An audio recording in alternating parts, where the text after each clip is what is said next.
Alhamdulillah kita bersiaran sekali lagi untuk edisi hari ini 2 Ramadan 1445 Hijrah bersamaan dengan 13 Mac 2023. Terima kasih Syairul kerana memberikan ruang ini.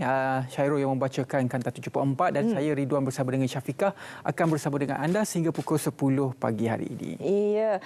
Terima kasih kerana bersama dengan kami pastinya di saluran berita RTM My Preview 123 atau My TV 123, juga anda boleh saksikan kami di TV1. Jangan lupa untuk muat turun aplikasi RTM Klik. Betul-betul percuma. RTM Klik ni dia tak ada hidden. Tak ada buka dalam 10 saat 20 saat kena bayar, tak ada. Sekarang kalau macam TV pun dah smart TV. Betul. Dah tersedia aplikasi RTM Klik di situ. Boleh tekan saja, boleh tonton kami dan juga boleh boleh dengarkan juga 34 stesen radio RTM. Baiklah, kita panaskan badan dahulu dengan beberapa berita utama untuk kami berikan kepada anda, dan kita mulakan dengan lawatan rasmi Perdana Menteri ke Jerman. Dan ini antara perkara yang turut ditekankan adalah suara kita Malaysia bersama dengan Jerman untuk terus menggesa titik noktah konflik berterusan di Gaza, yang mana Perdana Menteri Datuk Seri Anwar Ibrahim dan juga rakan sejawatnya Chancellor Olaf pada sidang media turut menggesa pembebasan tawanan serta bantuan kemanusiaan kepada rakyat Palestin agar disegerakan. Ya, jadi dalam perkembangan lain, Yang Amat Berhormat Perdana Menteri dengan pertemuannya bersama dengan Scholz di Chancellery Persekutuan lewat petang waktu tempatan itu turut membincangkan kemajuan hubungan Malaysia-Jerman, terutama kerjasama ekonomi, pendidikan, alam sekitar, ekspor minyak sawit dan kelestarian. Okey, kita beralih pula kepada satu lagi perkembangan yang lain, masih lagi berkaitan dengan lawatan rasmi Perdana Menteri selama 6 hari ke Jerman, di mana mesyuarat Perdana Menteri bersama Kapten Industri di Jerman berpotensi tarik pelaburan RM45.4 bilion. Jadi kalau kita boleh lihat di sini, menurut Menteri Perdagangan, Pelaburan dan Industri Tengku Datuk Seri Zafrul Tengku Abdul Aziz, ia berjaya menarik potensi pelaburan bernilai RM45.4 bilion, dan pelaburan-pelaburan ini dalam sektor semikonduktor, aeroangkasa, peranti perubatan, kimia dan juga perkhidmatan melalui sesi libat urus bersama-sama dengan syarikat-syarikat yang mereka jumpa semalam. Dan juga Malaysia menjadi satu destinasi yang kekal dan juga terbaik untuk pelaburan.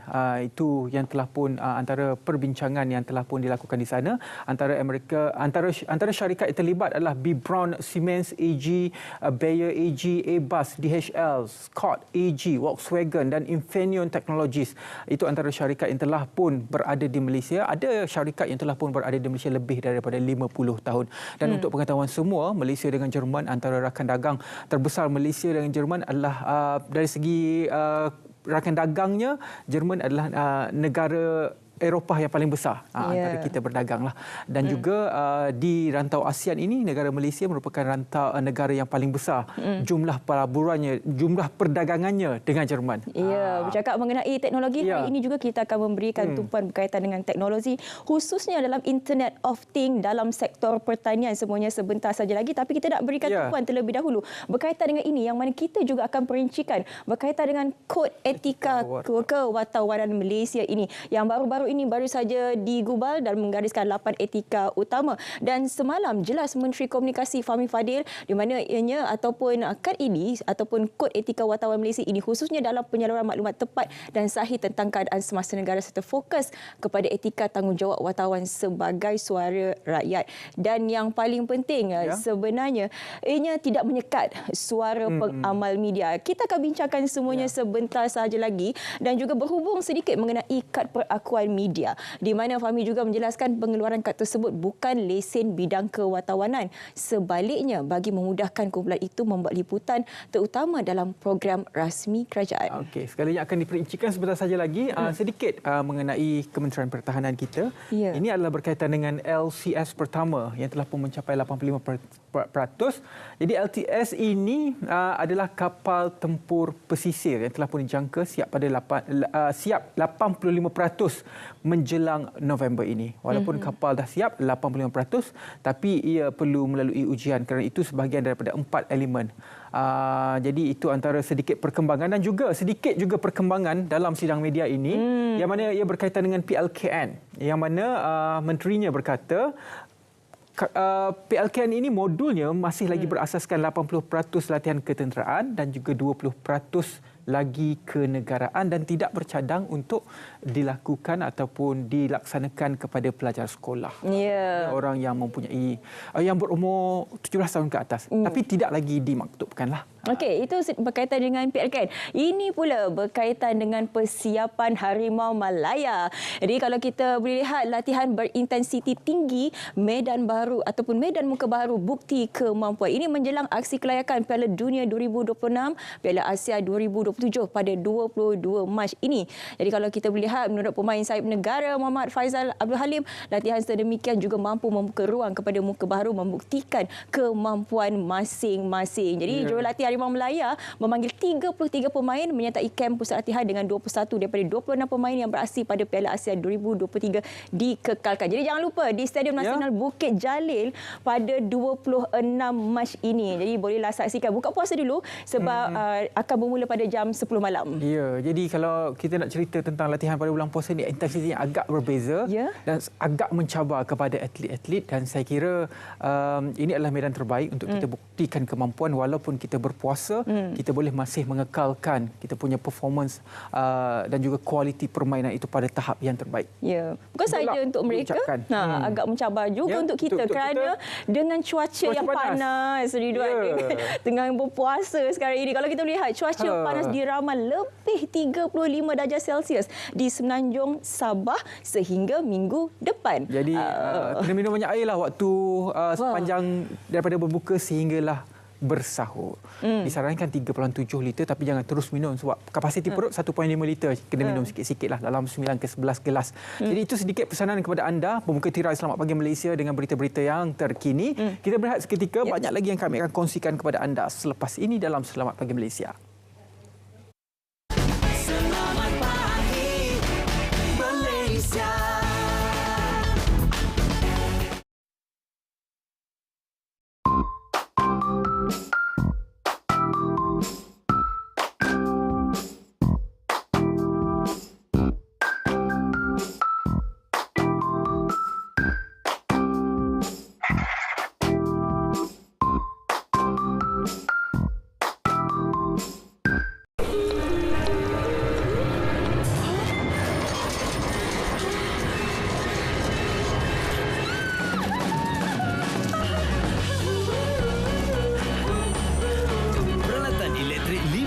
Memberikan penjimatan 5 bintang.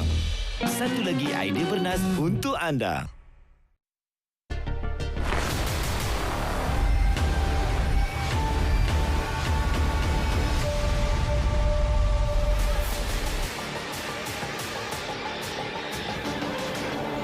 Fakta, sejarah dan peristiwa yang berlaku pada tarikh 13 Mac. Pejuang Rasulullah sallallahu alaihi wasallam memenangi peperangan Badar. William Herschel secara tidak sengaja berjaya menjumpai planet Uranus. Beliau menyangka ianya komet. Presiden Konfederasi Amerika Syarikat Jefferson Davis meluluskan undang-undang penggunaan hamba dalam Perang Saudara. Mongolia mengumumkan bebas daripada cengkaman China. Great Britain memperkenalkan latihan memandu.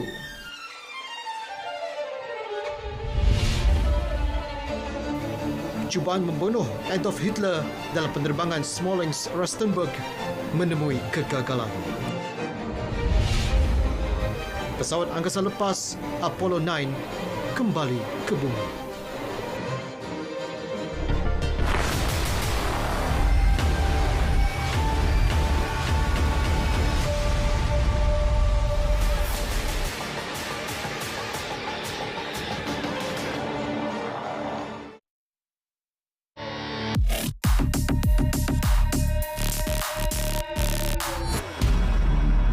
Heboh di media sosial dengan ketetapan supaya kantin sekolah kekal dibuka sepanjang Ramadan. Dakwa hantaran itu, kerajaan seolah-olah tidak hormat dan sensitif dengan agama Islam. Perkara itu barangkali dirungut penghantar yang khawatir dengan tahap iman akibat godaan kantin. Semakan pasukan Biar Betul mendapati hantaran yang dikongsi adalah fitnah. Menurut Menteri Pendidikan, pengoperasian kantin seperti biasa memberi kemudahan kepada murid dan pelajar bukan Islam. Prosedur turut ditetapkan bagi menimbulkan rasa hormat antara satu sama lain. Saya sudah ulangi perkara ini. Pertamanya, kantin mesti dibuka. Kedua, mesti ada dari segi pendidikan berkaitan dengan kesedaran dan juga hormat, ya.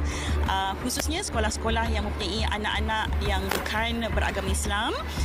Jadi proses pendidikan untuk memahamkan dan menghormati maknanya antara satu sama lain sangat penting dalam konteks Ramadan ini. Jadi saya ingat proses itu guru-guru mempunyai pengalaman untuk menguruskan sebarang isu ataupun dari segi penghormatan itu diberikan oleh semua pihak, insya-Allah. Henti sebar fitnah, tak perlu cipta persepsi. Memainkan isu 3R adalah kesalahan. Terima maklumat palsu atau bahan fitnah, segera lapor ke MCMC.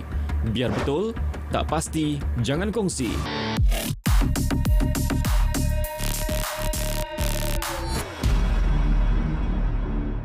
Selamat pagi, Malaysia. Baiklah, kembali dalam Selamat Pagi Malaysia dan ini adalah SPM Sana Sini. Ada 3 berita ringkas untuk saya kongsikan kepada anda semua. Kita mulakan dengan berita ini. Jika Kelantan terkenal dengan wayang kulit, Johor pula ada wayang wong ataupun wayang orang. Wayang wong yang berasal dari tanah Jawa, Indonesia tidak sama dengan wayang kulit. Ia dipertunjukkan drama tari melibatkan manusia yang memakai kostum sesuai dengan watak lakonannya. Wayang wong telah lama bertapak di Malaysia. Tokoh dalang wayang kulit Wak Margono memperkenalkannya di Johor sekitar tahun 1980-an. Pelbagai usaha dilaksana bagi memastikan wayang wong tak lapuk di hujan, tak lekang di panas. Setiap pertunjukan wayang wong kini diberi nafas baharu dengan menerapkan pelbagai elemen termasuk komedi.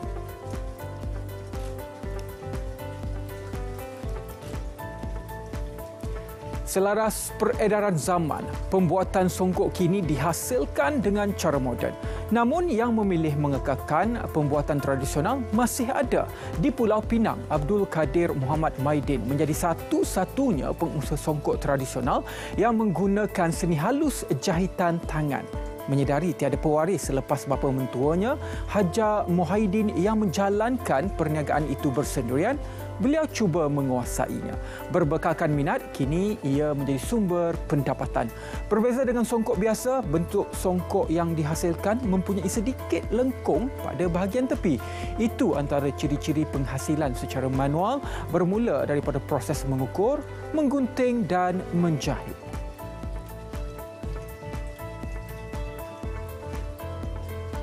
Dan ini sedikit berita dari luar negara. Lebih 1,000 umat Islam berkumpul di Times Square untuk menyambut permulaan Ramadan dengan menunaikan solat tarawih. Sebahagian daripada mereka turut mempamerkan bendera Palestin sebagai solidariti terhadap penduduk Gaza. Solat tarawih ditunaikan dengan berlatar belakangkan papan iklan LED yang menjadi mercu tanda Manhattan. Ada yang menyanyikan lagu nasyid manakala kanak-kanak membaca Al-Quran. Penganjur turut menayangkan solat itu pada layar putih. Solat berjemaah tersebut penting untuk meningkatkan kesedaran dan menunjukkan kepada orang ramai apa yang berlaku di seluruh dunia termasuk Gaza. Itu dia 3 berita ringkas untuk saya kongsikan kepada anda semua dalam SPM Sana Sini dan kita terus sahaja bersama dengan Syafiqah yang telah pun bersedia untuk berkongsi kepada kita semua berkenaan dengan berita dan juga hal yang berkaitan dengan teknologi. Syafiqah, silakan. Ya, terima kasih Ridwan. Seperti mana Ridwan katakan tadi, setiap hari Rabu, tumpuan pastinya diberikan berkaitan dengan teknologi. Dan hari ini kita akan bercakap mengenai teknologi IoT ataupun Internet of Things. Bagaimana IoT ini diguna pakai dalam sektor pertanian. Jadi saya kenalkan terlebih dahulu 2 tetamu bersama dengan saya hari ini. Di sebelah saya ialah Tuan Haji Ahmad Solihi Muhammad Yusof, Ketua Pegawai Eksekutif German Malaysian Institute GMI, dan juga di sebelahnya Dr. Muhammad Nazrin Muhammad Yassin, Ketua Seksyen Elektrik dan Kecekapan Tenaga Jabatan Kejuruteraan Elektrik GMI. Assalamualaikum, selamat pagi. Waalaikumsalam. Okey, bila kita bercakap mengenai teknologi ataupun IoT ini, kalau kita melihat baru-baru ini dalam program Madani Rakyat, khususnya di Zon Tengah, di mana ianya menekankan berkaitan dengan teknologi dalam sektor pertanian dan juga TVET, itu menjadi dua tumpuan utama. GMI sendiri selaku Institut Pengajian Tinggi, bagaimana sebenarnya sama-sama dengan kerajaan memperkasa dan membangunkan lagi teknologi dan TVET ini? Silakan Tuan Haji. Assalamualaikum warahmatullahi wabarakatuh. Assalamualaikum. Terlebih dahulu saya nak perkenalkan dulu sedikit tentang German Malaysian Institute. Ya, silakan. German Malaysian Institute ini adalah hasil usaha sama di antara kerajaan Malaysia dan juga kerajaan Jerman. Ditubuhkan pada tahun 1991, ia merupakan satu institusi teknikal premier yang berfokuskan kepada technical engineering, sama kedua-dua sekali dalam mechanical dan juga untuk electrical.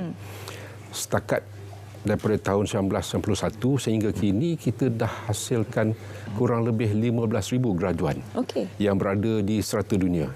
Masih ramai lagi yang berada di Germany dan kita masih lagi terus-menerus menghantar students kita ke sana.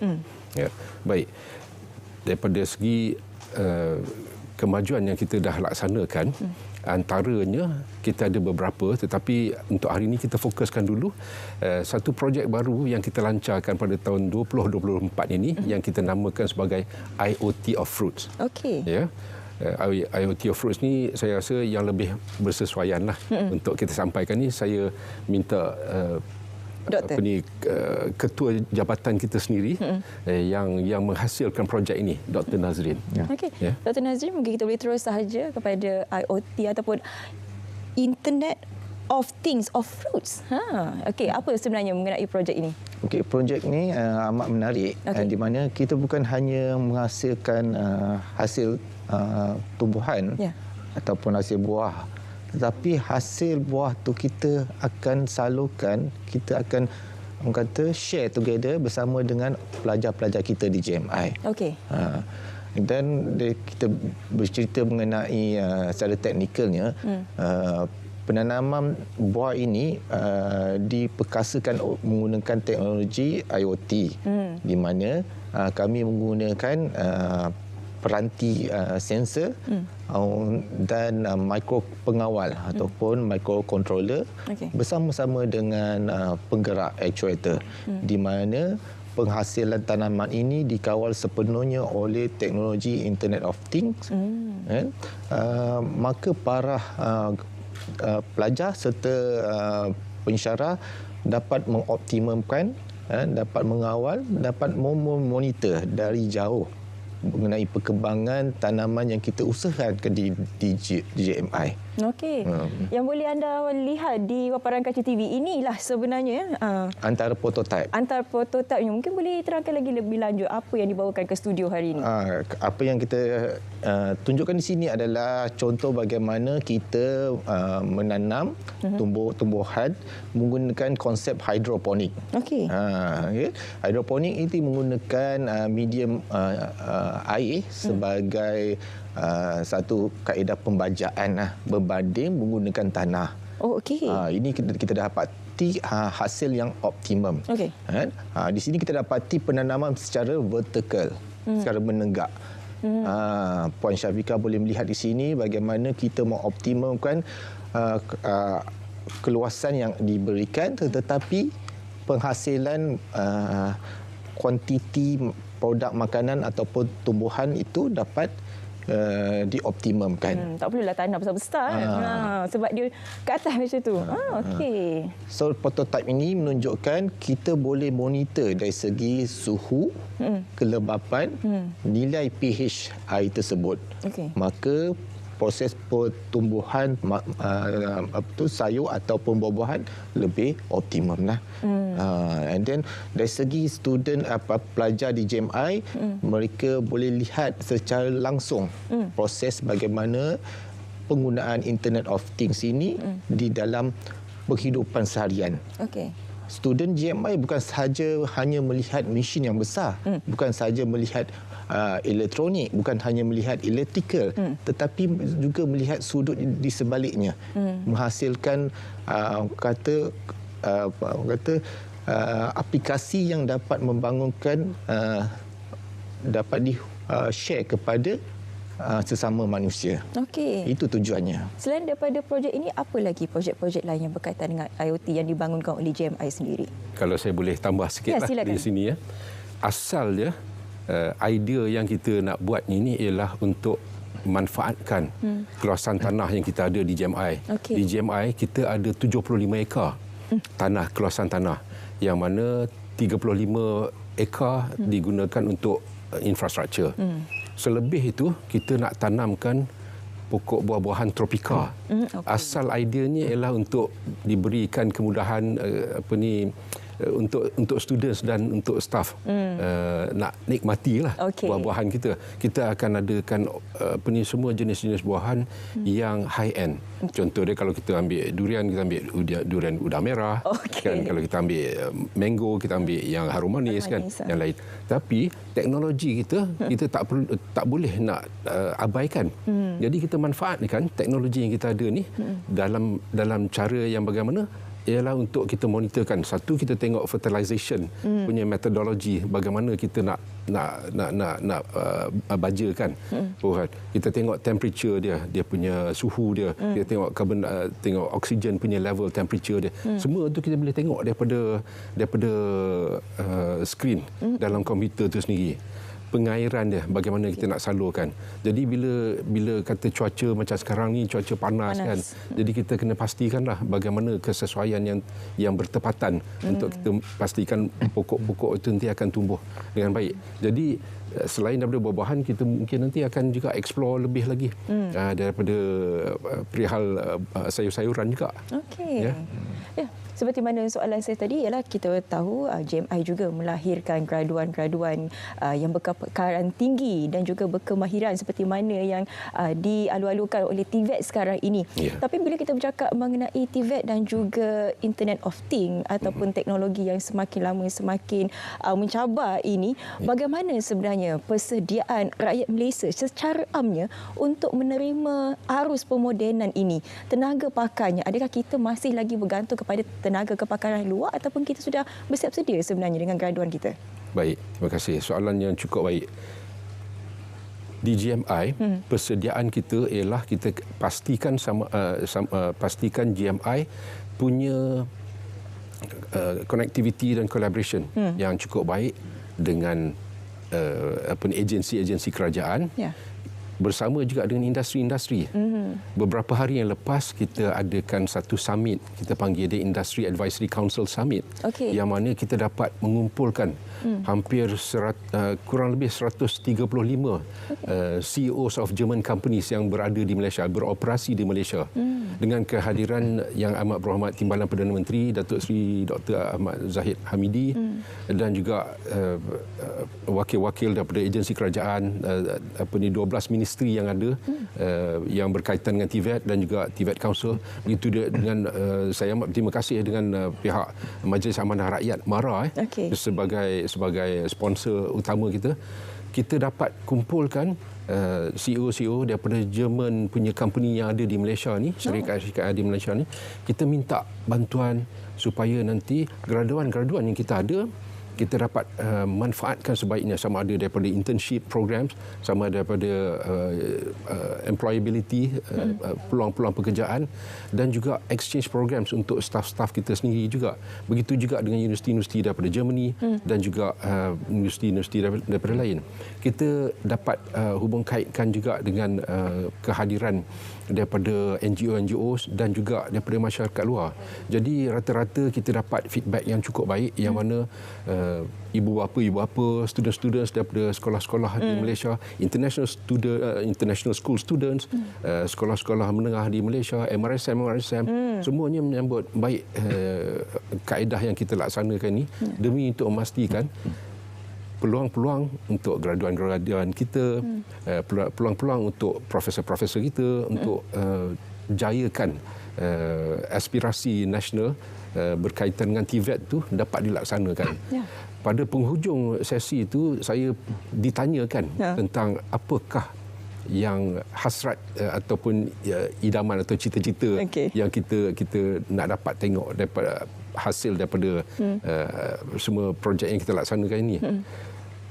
Kita ambil contoh di Germany, contoh dia, Duta Besar Jerman yang berada di Malaysia ni merupakan hasil produk daripada TVET. Ya. Jadi saya apabila saya dapat tahu itu some time back kan. Jadi bila saya tengok itu saya amat berhasrat sekali. Satu hari nanti mungkin Perdana Menteri kita hasil daripada pengajian TVET, latar belakang TVET, tokoh-tokoh korporat kita semuanya punya background TVET. Jadi dengan itu automatically secara tak langsung pandangan sinis tentang TVET itu merupakan kelas kedua ataupun yang punya pendapatan yang jauh lebih rendah tu secara tak langsung akan terhapus. Ya, betul. Itulah cita-cita kami. Jadi kita cuba promotekan produk-produk yang kita ada, kita cuba promotekan semua hasil-hasil uji kaji yang kita buat ni semua demi untuk manfaat Malaysia dan juga untuk generasi penerus. Okey. Doktor, mungkin dalam kesempatan masa yang ada selain daripada teknologi yang dibawakan hari ini, selepas ini ke mana lagi hala tuju GMI? Okey, daripada hasil yang pelajar-pelajar kami hasilkan ini, kami tidak berhenti ke situ saja. Projek-projek mereka ini kami bawa ke peringkat antarabangsa dalam pertandingan inovasi sebagai contohnya. So kami galakkan setiap pelajar setelah projek yang mereka hasilkan di dalam projek akhir tahun akhir ataupun final year project, bersama-sama dengan pensyarah kita utarakan mereka, kita galakkan mereka masuk ke pertandingan inovasi, sama ada peringkat kebangsaan, peringkat antarabangsa. Yang baru-baru yang akan datang kami juga galakkan mereka juga melibatkan diri ke dalam yang dipanggil sebagai World Skill ASEAN ataupun World Skill World. Di situ kemahiran mereka menggunakan bidang TVET ini terselah. Maka nama baik German Malaysian Institute, nama baik Malaysia, nama baik pelajar Malaysia sendiri akan terangkat di situ juga. Kita tak buat projek suka-suka, syok sendiri dan letak di dalam pameran. Kita galakkan mereka terampil ke antarabangsa lah. Saya nak tambah sikit je lagi. Beberapa lagi projek-projek ataupun program-program yang kita adakan. Pertama sekali kita amat sekali nak laksanakan sedang berlaku lah sebenarnya, is kita punya electric vehicle punya teaching factory. Ya, kita ada a fleet of cars, sama ada yang betul-betul full EV, kita ada yang hybrid, kita ada yang konvensional, yang mana kita dapat pasarkan untuk dimanfaatkan oleh terutama sekali maybe daripada Polis Diraja, Kementerian Polis Diraja Malaysia, daripada Jabatan Bomba, untuk dapat pengalaman yang baik, pemahaman yang baik bagaimana untuk menyelenggarakan kereta-kereta EV ini. Jika berlaku apa-apa kebakaran ke atau permasalahan di tengah-tengah highway ke, contoh dia. Itu daripada segi teaching factory untuk electric vehicle. Kita ada satu lagi, cyber security punya lab. We have one of the most advanced cyber security punya lab, yang mana kita dapat hasilkan pelajar-pelajar yang mana punya ethical hacking punya mentality. Dia tahu proses-proses, the steps, bagaimana kaedah dia nak pastikan sebelum dia kena hack tu, dia dah dapat detect dah daripada awal lagi, dan bagaimana nak counter balik. Jadi pelajar-pelajar dapat belajar daripada situ, manfaat dia cukup baik. Jadi kita amat alu-alukan generasi yang ada sekarang ni, daripada yang form 3, form 4, form 5 yang ada di Malaysia ni, masuk ke dalam program itu. Jadi harapan kita agar pelajar-pelajar di sekolah sama-sama berminat dalam STEM. Kenapa kita risau sekarang ni tidak ramai yang meminati STEM ataupun sains teknologi matematik ini, untuk sama-sama kita membangunkan lagi teknologi Malaysia. Saya ucapkan terima kasih kepada kedua-dua tetamu, Tuan Haji Ahmad Solihin Muhammad Yusof, Ketua Pegawai Eksekutif German Malaysian Institute, dan juga Dr. Muhammad Nazri Muhammad Yassin, Ketua Seksyen Elektrik dan Kecekapan Tenaga dari Jabatan Kejuruteraan Elektrik GMI. Terima kasih banyak-banyak. Terima kasih. Jadi majulah TVET untuk negara. Jadi itu berkaitan dengan Internet of Things of Fruits yang kita bawakan hari ini. Kita nak berehat seketika, jangan ke mana-mana. Selepas ini kita akan bersama dengan rakan kita di Seleksi Pagi. Hari ini lama sudah nak jumpa ini. Kita punya rakan pengacara SPM dulu dulu. Terus saja bersama dengan Edwin dan juga Nodi di Sabah FM. Silakan.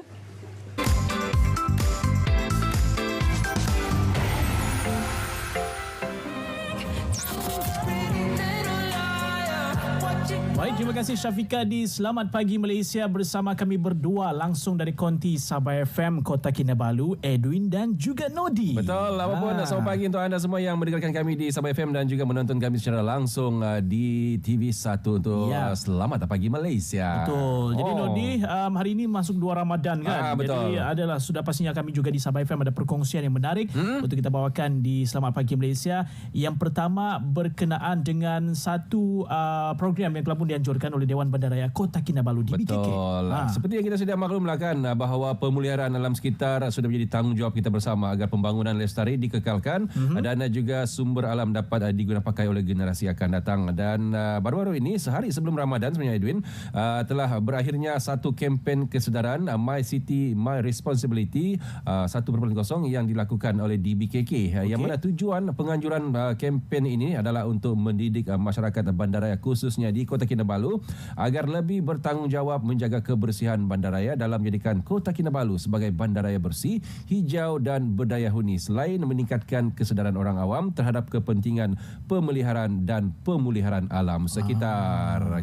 Jadi kan Edwin, program ni hampir sebulan berlangsung yang mana pelbagai pengisian yang telah pun dilakukan seperti pertandingan kitar semula di rumah, lepas tu ada treasure hunt, pertandingan upcycling pakaian terpakai, lepas tu untuk kanak-kanak pertandingan mewarna dan juga poster, pertandingan teka jumlah dan berat puntung rokok, kuis alam sekitar, pameran kesihatan alam sekitar serta kid fashion show. Itu adalah antara program ataupun pengisian yang dilakukan hampir sebulan. Jadi itu usaha yang dilakukan oleh pihak Dewan Bandaraya Kota Kinabalu dalam memastikan kebersihan, hijauan, kelestarian khususnya Bandaraya Kota Kinabalu. Betul. Seterusnya Nodi, kita berkongsikan ini berkenaan dengan misi yang telah pun berjaya dilakukan. Tahniahlah Edwin. Oleh RTM Sabah. Bukan Edwin saja satu orang tapi ada juga bersama dengan rakan-rakan yang lain khususnya di Sabah FM dan juga rakan-rakan teknikal di radio Sabah FM untuk menawan puncak Kinabalu. Kalau kamu follow di Facebook kami kan Sabah FM, memang kamu nampak sudah itu kami berada di puncak pada minggu lepas. Minggu lepas kan. Edwin first time? Saya kali kedua. Cuma yang ke puncaknya itu kali pertama. Sebab yang pertama kali menaiki ataupun mendaki Gunung Kinabalu waktu itu puncak belum dibuka sebab lepas gempa bumi berlaku di sana. Jadi ceritanya kami yang terdiri pada kalau di Sabah FM ada Azian, ada Kakaci, ada Jimmy, Rafiq dan juga saya sendiri dan juga beberapa rakan teknikal dari unit yang lain di RTM Sabah menawan puncak Gunung Kinabalu pada 5 Mac yang lepas. 5 Mac. Kami mendaki di sana 4 Mac. Untuk pendakian. Lepas tu bermalam esoknya 5 Mac sampai ke puncak. Dan istimewanya Nodi, kami mendaki ke puncak disebabkan kami dapat permit khas dari Taman-Taman Sabah. Waktu pendakian kami ialah pada 11 pagi. Edwin di sana, Kak Betul. Tapi kami disebabkan dapat khas dari Taman-Taman Sabah. Dikasih mention tu khas tu kan. 11 pagi ke puncak sampai ke puncak lebih kurang jam 2 petang. Sampailah pendakian turun puncak ke Laban Rata tu lebih kurang sampai ke sana 5 ke 6 petang. 5 ke 6 petang. Ini kalau kamu tengok visualnya sekarang ni, inilah situasi dan juga mana Edwin di sini ada tu berbaju merah. Ini antara visual yang kita dapat kongsikan lah. Saya berada di puncak memang satu pengalaman yang sangat-sangat luar biasa. Pengalaman yang sangat-sangat mengujakan. Kaki sakit? Kaki tu. Lepas turun tu mau 2-3 hari ambil masa untuk kaki pulih. Naik tangga tu memang seksa sikit lah. Tapi satu pengalaman yang amat berharga, apalagi bersama dengan tim Sabah FM sendiri dan juga kru teknikal untuk menawan puncak Gunung Kinabalu. Bukan calang-calang kan, sebab dia memang mencabar, laluannya sangat mencabar. Lepas tu cuaca pula dengan keadaan cuaca yang sangat sejuk berkabus. Itu kalau di sebelah siang lah, berbanding mereka yang mendaki ke puncak pada subuh-subuh dapat berpeluang peluang tengok matahari terbit. Tapi kali ini syukur juga cuaca baik waktu tu Nodi. Cuaca sangat cerah. Waktu di puncak tu memang sangat cantik. Dapat tengok matahari terpacak di atas. Terpacak lah, bukan terbit tapi terpacak di atas lah. Jadi sebelum berpisah Nodi, kami ada satu video yang kami mau bawakan pada anda semasa kami berada di puncak Gunung Kinabalu. Kita saksikan.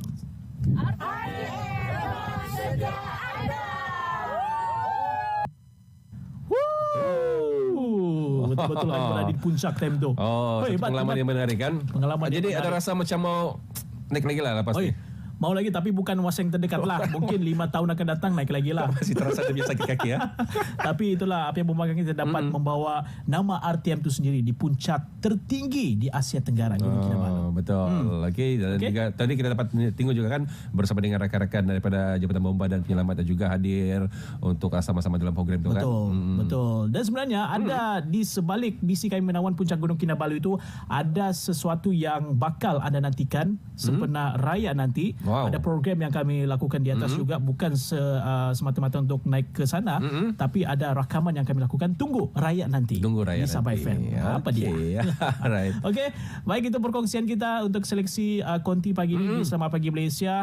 Terima kasih juga bagi anda yang menonton, dan sekali lagi kan Nodi, kita juga mengambil kesempatan untuk mengucapkan selamat menjalani ibadah puasa untuk rakan-rakan kita yang beragama Islam. Betul. Selamat menjalani ibadah puasa anda. Okey, kita kembali ke Selamat Pagi Malaysia bersama dengan Ridwan. Saya Eddie Robin. Dan saya Nodi. Jumpa lagi. Bye.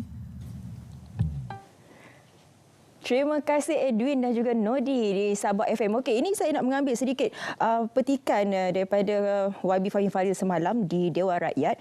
Kerajaan perpaduan tidak berhasrat untuk mengekang hak bersuara wartawan dalam membuat sebarang pelaporan. Ini jelas dan juga ditegaskan oleh Menteri Komunikasi YB Fahim Fadzil semalam di Dewan Rakyat. Ini berkaitan dengan Kod Etika Kewartawanan yang telah pun ditambah baik baru-baru ini dan juga dilancarkan sendiri oleh YB Fahmi Fadzil pada 20 Februari yang menggariskan 8 etika utama. Dan hari ini untuk membicara lebih lanjut mengenai kod ini, saya bersama dengan Datuk E. Siva Balan, Pengarah Bahagian Media dan Komunikasi Korporat Jabatan Penerangan Malaysia. Selamat pagi, Datuk. Selamat pagi, Syafiqah. Sihat? Sihat, Syafiqah. Walaupun bulan puasa, isu ini... saya pun puasa juga. Datuk puasa juga? Ya, sebab kantin tak buka. Kantin tak buka.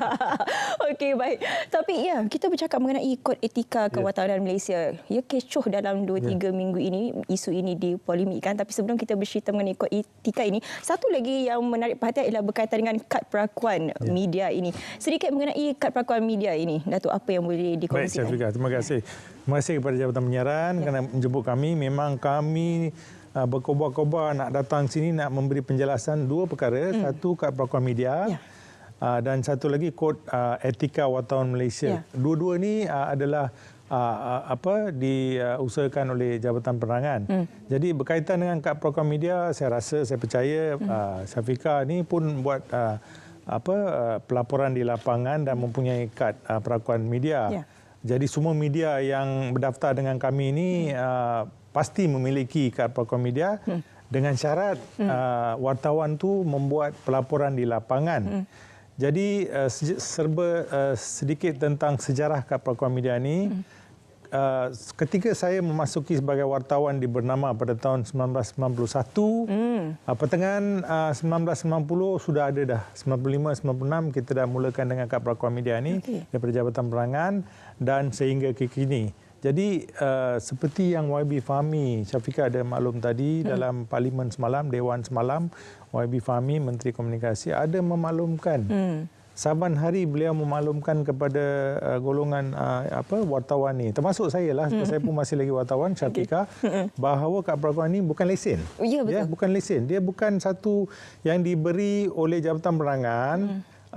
Seperti juga oleh Lembaga Arkitek Malaysia, Lembaga Jurutera Malaysia, ataupun Majlis Peguam ataupun bukan Majlis Peguam, mungkin untuk anda mendapat sijil untuk membuat pelaporan, bukan.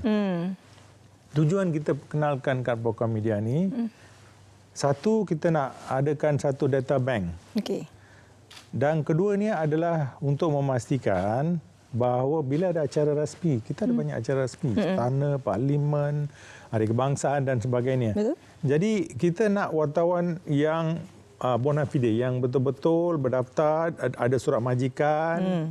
Sebab ada banyak kes orang menyamar sebagai wartawan, pergi ke fasiliti kerajaan, dan lepas tu ada juga wartawan menggunakan peluang ini untuk dapatkan berita dan mencena berita-berita yang tidak benar. Jadi satu perkataan saya nak bagi tahu di sini, Syafiqah. Perkataan kawal selia tak ada wujud dalam kamus mana-mana jabatan kerajaan. Khususnya Jabatan Penerangan.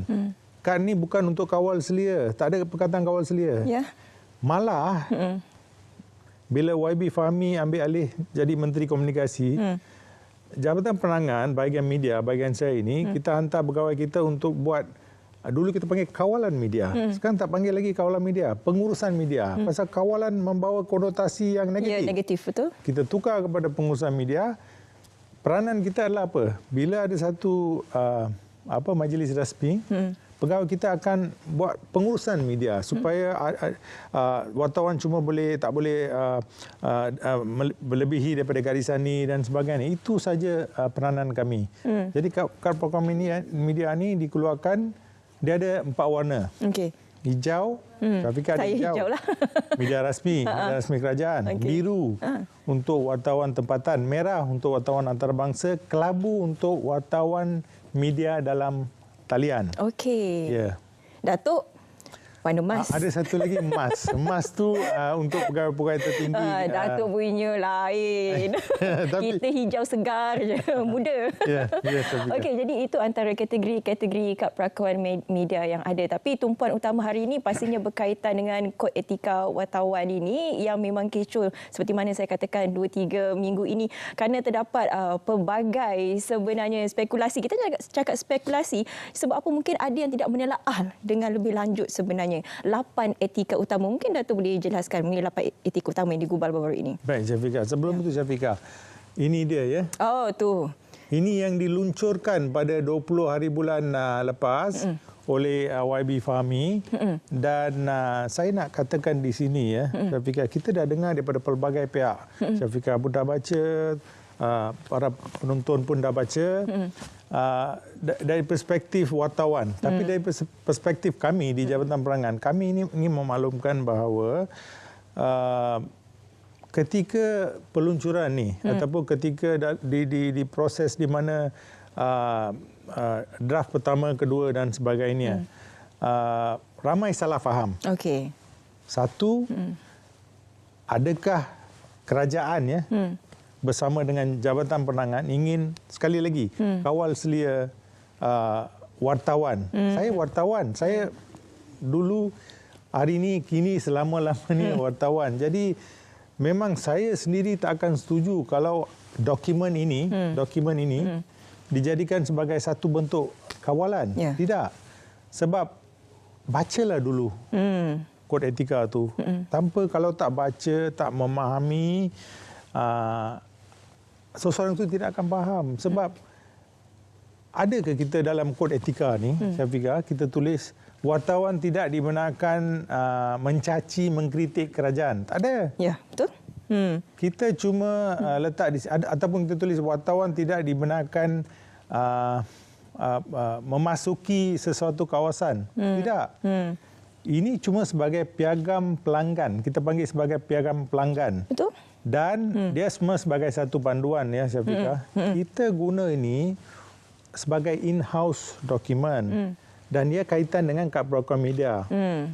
Jadi bila kita keluarkan kad perakuan media, bukan saja kita keluarkan, kita pun tarik balik. Pasal apa? Kalau seseorang wartawan tu tidak mengamati, mengikuti peraturan yang ditetapkan oleh Jabatan Penerangan, selain daripada kod etika ni, kita pun ada satu SOP. Jadi bila tak ikut ni, kita tarik balik. Jabatan Penerangan ada hak untuk tarik balik kad tu.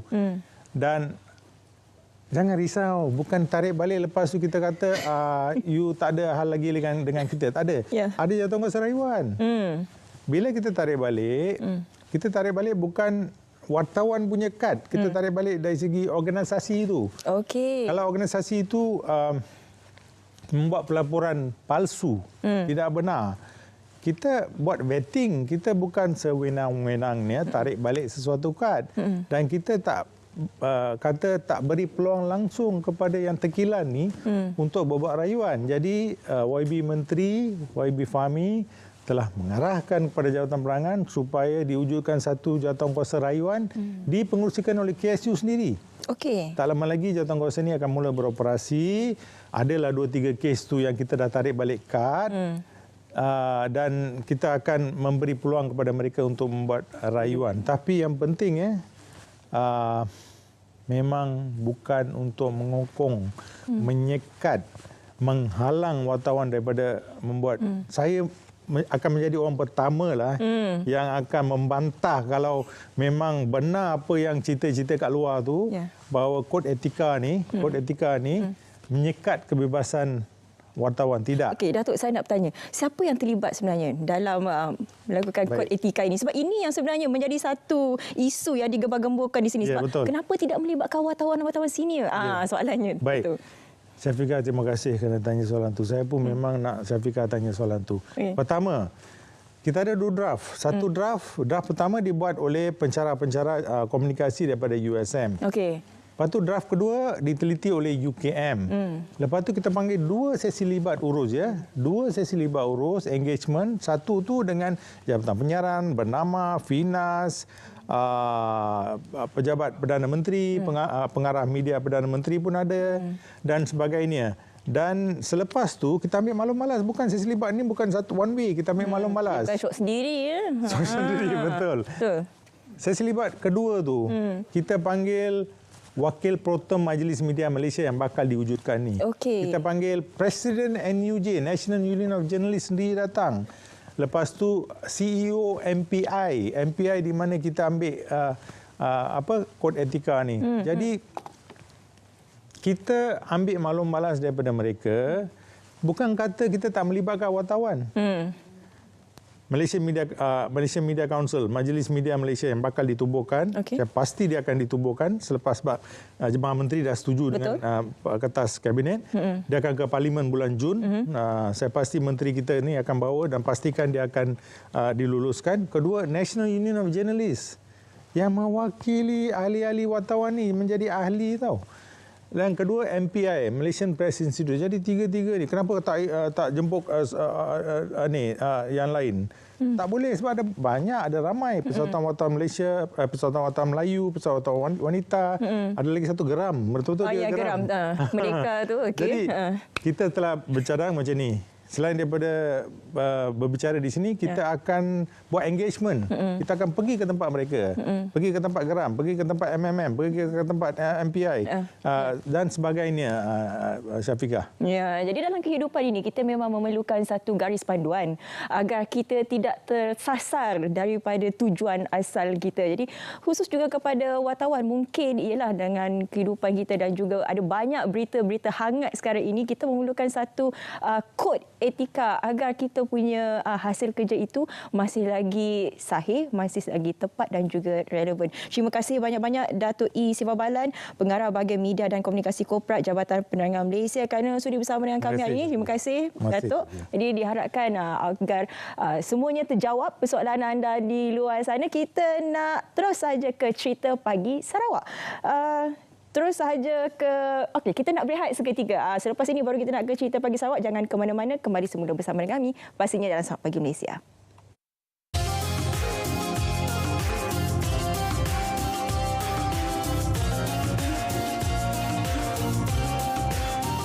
Assalamualaikum warahmatullahi wabarakatuh.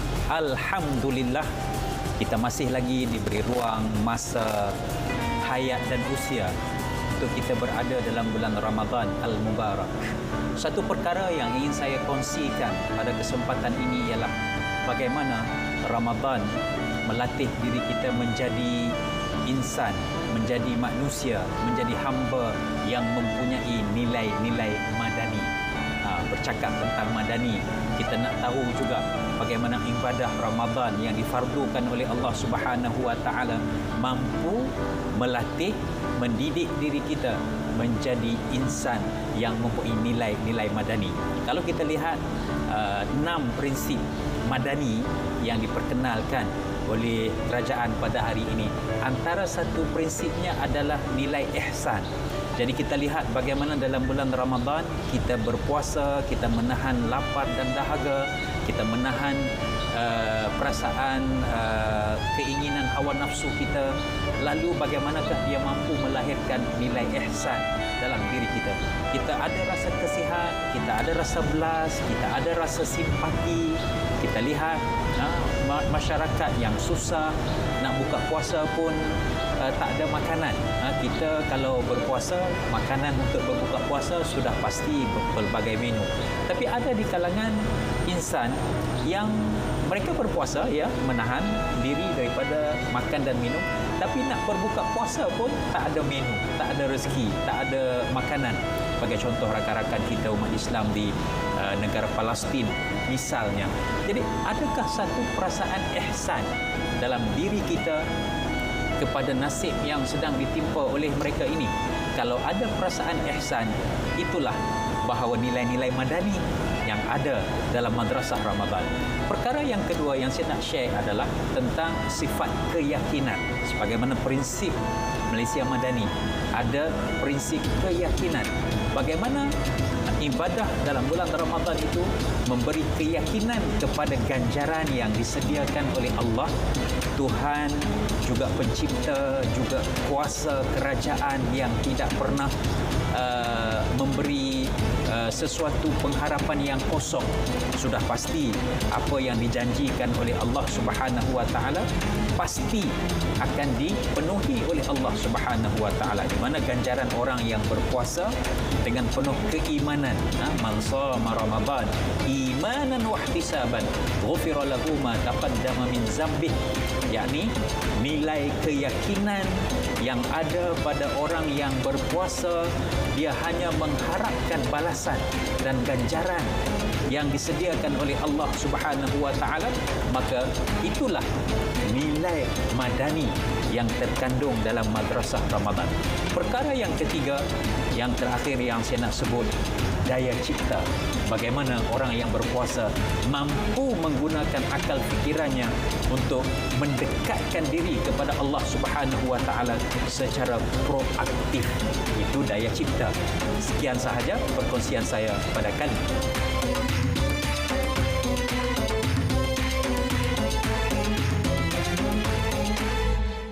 Okey, sekarang kita nak dapatkan sedikit perkembangan tentang Jelajah Ramadan RTM 2024 yang mana pada 10 Mac 2024 yang lalu telah pun berlangsungnya pelancaran Jelajah Ramadan ini di Kuala Berang, Terengganu, dan sekarang saya difahamkan berada di lokasi kedua iaitu di Kelantan, dan juga RTM Kelantan menjadi tuan rumah untuk lokasi yang kedua. Jadi untuk mendapatkan sedikit perkembangannya, kita cuba dapatkan Nazaruddin Abdul Zamil yang sekarang berada bersama dengan tim Jelajah Ramadan RTM 2024 melalui panggilan telefon. Assalamualaikum Nazar. Waalaikumsalam Ridwan. Okey, Nazar, mungkin boleh kongsikan sedikit tentang perkembangan Jelajah Ramadan RTM 2024 ini bermula di Kuala Berang, perjalanannya ke Kelantan dan apakah aktiviti yang akan berlangsung di Kelantan untuk Jelajah RTM kali ini? Baik, terima kasih Ridwan di studio. Selepas lokasi yang pertama di Terengganu, di Kuala Berang sebagai acara pelancarannya, dan selepas itu kami menyusuri pula ke lokasi yang kedua sejauh 160 km, kira-kira 160 km ke negeri Kelantan, Darul Naim. Dan semalam kami tiba di Kelantan, namun sebelum itu ada beberapa pit stop juga kami lalui sebagai kata orang tu bersama-sama dengan penaja kami iaitu Petron dan juga Nescue. Dan dua pit stop itu juga sempatlah kami kata orang tu dalam 160 km sepanjang perjalanan itu kami dapat menyantuni pelbagai golongan sebenarnya di pit stop di Petron untuk bersama-sama dengan penduduk-penduduk sekitar di sepanjang perjalanan ke negeri Kelantan. Baik, semalam juga ikon-ikon RTM yang mengikuti pergerakan konvoi Jelajah Ramadan 2024 sempat juga dibawa ke tempat-tempat yang menarik di negeri Kelantan oleh Kementerian Pelancongan Negeri Kelantan sempena tahun Melawat Kelantan 2024 dan di tempat-tempat itu juga kami dapat juga menyantuni rakyat negeri Kelantan. Selain daripada itu juga kami sempat ke Bazar Ramadan di Bazar Ramadan Stadium Sultan Mahmud keempat dan di situ juga kami bersama-sama dengan ikon-ikon RTM memperkenalkan kami adalah Jelajah Ramadan 2024 bersama-sama dengan rakyat negeri Kelantan sewaktu berada di Stadium Sultan Mahmud keempat. Dan untuk pergerakan hari ini di sebelah petang sebenarnya pergerakan konvoi pada 13 Mac 2024 di negeri Kelantan kami akan mula berkumpul pada jam 4.30 petang di Perdana Hotel di Kelantan ini dan kami tepat jam 5 petang nanti insya-Allah kami akan bergerak ke stesen Petron Kandis Bacok kerana di sana kami akan menyantuni pelbagai golongan daripada jam 6 petang hingga 10 malam nanti iaitu berbuka puasa, insya-Allah kita akan bersolat tarawih juga, akan moreh colek dan akan memberikan sumbangan wang kepada asnaf 50 orang dan majlis juga akan dijangka berakhir pada jam 10.30 malam nanti. Dan untuk rakyat negeri Kelantan jangan lupa kita berjumpa di insya-Allah di Petron Kandis Bacok negeri Kelantan pada petang nanti insya-Allah kita akan bersama-sama. Dan yang paling menariknya walaupun cuaca panas namun ikon-ikon radio RTM masih lagi bersemangat meneruskan Jelajah Ramadan. Insya-Allah doakan kami juga konvoi untuk Ramadan 2024 ni akan sampai ke penghujungnya pada 19 hari bulan ini untuk kumpulannya pertama di negeri Selangor. Dan selepas negeri Kelantan, esok kami akan mula bergerak ke Kedah pula, kemudian ke Perlis dan ke Pulau Pinang, ke Perak dan berakhirnya untuk kumpulannya pertama di negeri Selangor. Itu saja Ridwan perkembangan dari konvoi Jelajah Ramadan 2024 di negeri Kelantan. Terima kasih banyak-banyak Nazaruddin Abdul Zamil. Saya sempat juga bersama dengan tim Jelajah Ramadan RTM 2024 ketika di Kuala Berang dan kita akan cuba untuk dapatkan setiap hari perkembangan mereka ini sehinggalah Jelajah Ramadan RTM 2024 ini akan berakhir untuk musim 2024 tahun yang ke-12. Baiklah, kita teruskan Selamat Pagi Malaysia pada hari ini untuk kita berikan anda tips bagaimana untuk kekal sihat pada bulan Ramadan ini. Ramai yang bersukan, ramai yang bekerja tetapi dalam masa yang sama kita berpuasa dan dalam masa yang sama untuk kita kekal sihat. Hari ini untuk bercakap mengenai perkara ini, saya sangat berbesar hati bersama dengan tetamu Dr. Hafa Ruzi Harun iaitu pakar perunding perubatan dalaman UiTM Private Specialist Center UPSC. Selamat datang, selamat pagi Malaysia Doktor. Selamat pagi. Alhamdulillah Doktor. Kita berpuasa. Secara ringkasnya macam mana untuk kita kekalkan kesihatan kita pada bulan puasa ini? Sebab ialah kita tak makan lebih kurang 13 ke 14 jam. Kalau di luar negara ada sampai 16 jam, 18 jam. Kekurangan air mungkin. Bagaimana dalam keadaan situasi cuaca panas sekarang, Doktor? So, bulan Ramadan adalah bulan yang istimewa dalam kalender Islam. Namun jumlah masa di dalam Ramadan itu serupa seperti bulan-bulan yang lain. Oleh itu adalah sangat penting untuk kita mengetahui bahawa ada beberapa kekangan waktu yang dalam kita untuk mengejar mengejar amalan dalam bulan Ramadan. Kerana dalam bulan Ramadan kita berpuasa, kita juga bekerja, kita juga berulang-alik ke kerja, kita juga menghantar anak ke sekolah dan sebagainya.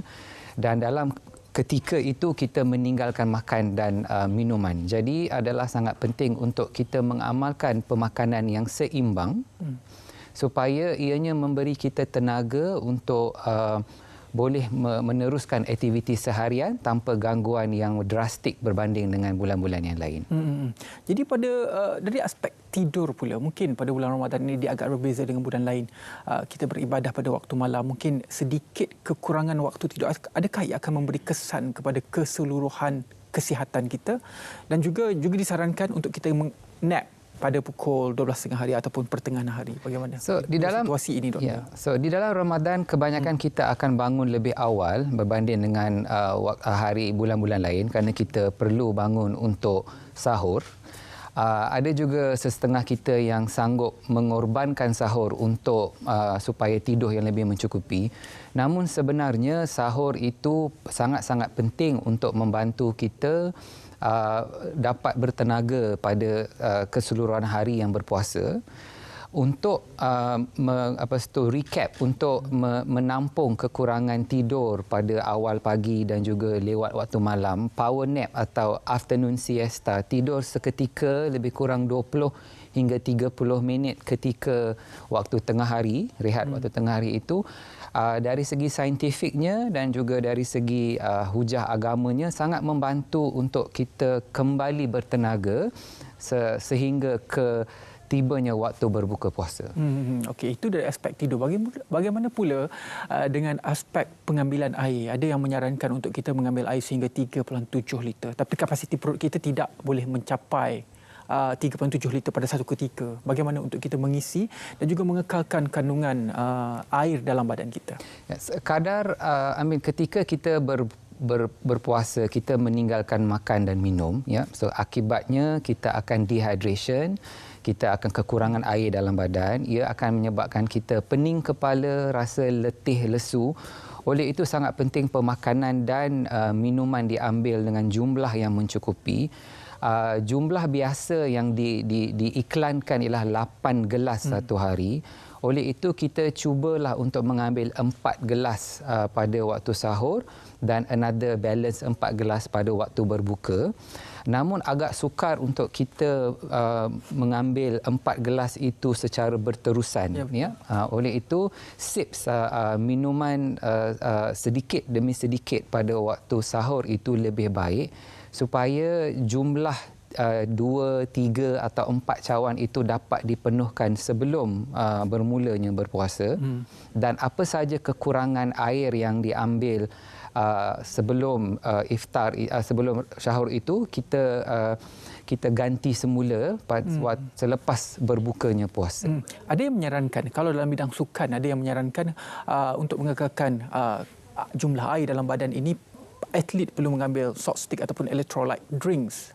Adakah ia juga boleh disarankan kepada orang biasa yang tidak menjadi atlet ataupun tidak bersukan secara profesional ataupun secara lebih banyak daripada orang biasa? So, pengambilan minuman yang mengandungi nutrien atau isotonic drinks atau minuman isotonik yang mengandungi zat-zat tersebut boleh membantu untuk kembali bertenaga, tapi ianya bukanlah untuk semua semua mereka yang berpuasa. Ianya terutamanya kepada para atlet, mereka yang bekerja menggunakan kudrat yang lebih berbanding dengan orang biasa, mereka yang memerlukan efisiensi yang tinggi sewaktu bekerja. Jadi jawapan ringkasnya, ia boleh membantu seperti mana suplemen-suplemen boleh membantu ketika berpuasa bagi golongan yang terpilih. Okey. Ringkas dan padat jawapannya. Dalam situasi berpuasa ataupun musim berpuasa ini 30 hari ataupun 29 hari, ramai yang mengambil peluang untuk menurunkan berat badan, Doktor. Itu biasa, perkara biasa berlaku. Jadi dalam menurunkan berat badan, mereka akan cuba menukar diet. Alang-alang berpuasa, okey, waktu inilah tak nak ambil nasi, waktu inilah nak kurangkan mi, roti dan sebagainya. Bagaimana situasi ini pula, Doktor? Adakah ia boleh dikatakan ia akan menyebabkan kesihatan itu berubah secara mendadak, disarankan ataupun tidak situasi ini?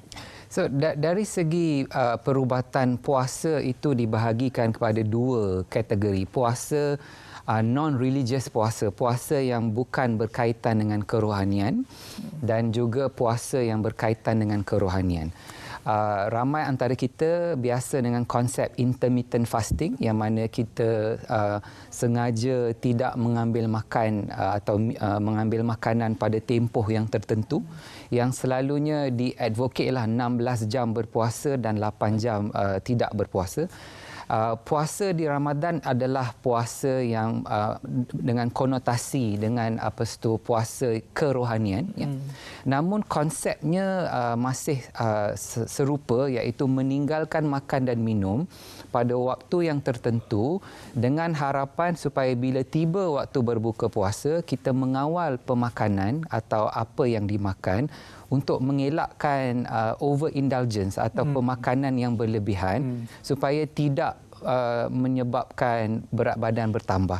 Sekiranya puasa di Ramadan dibuat dengan cara yang betul, dengan menambah pengambilan buah-buahan, sayur-sayuran, dari segi saintifik data adalah dianggarkan kebanyakan kita akan kurang berat badan sebanyak 5 hingga 7 kilogram dalam masa sebulan sekiranya puasa itu dibuat dengan pengambilan makanan yang betul.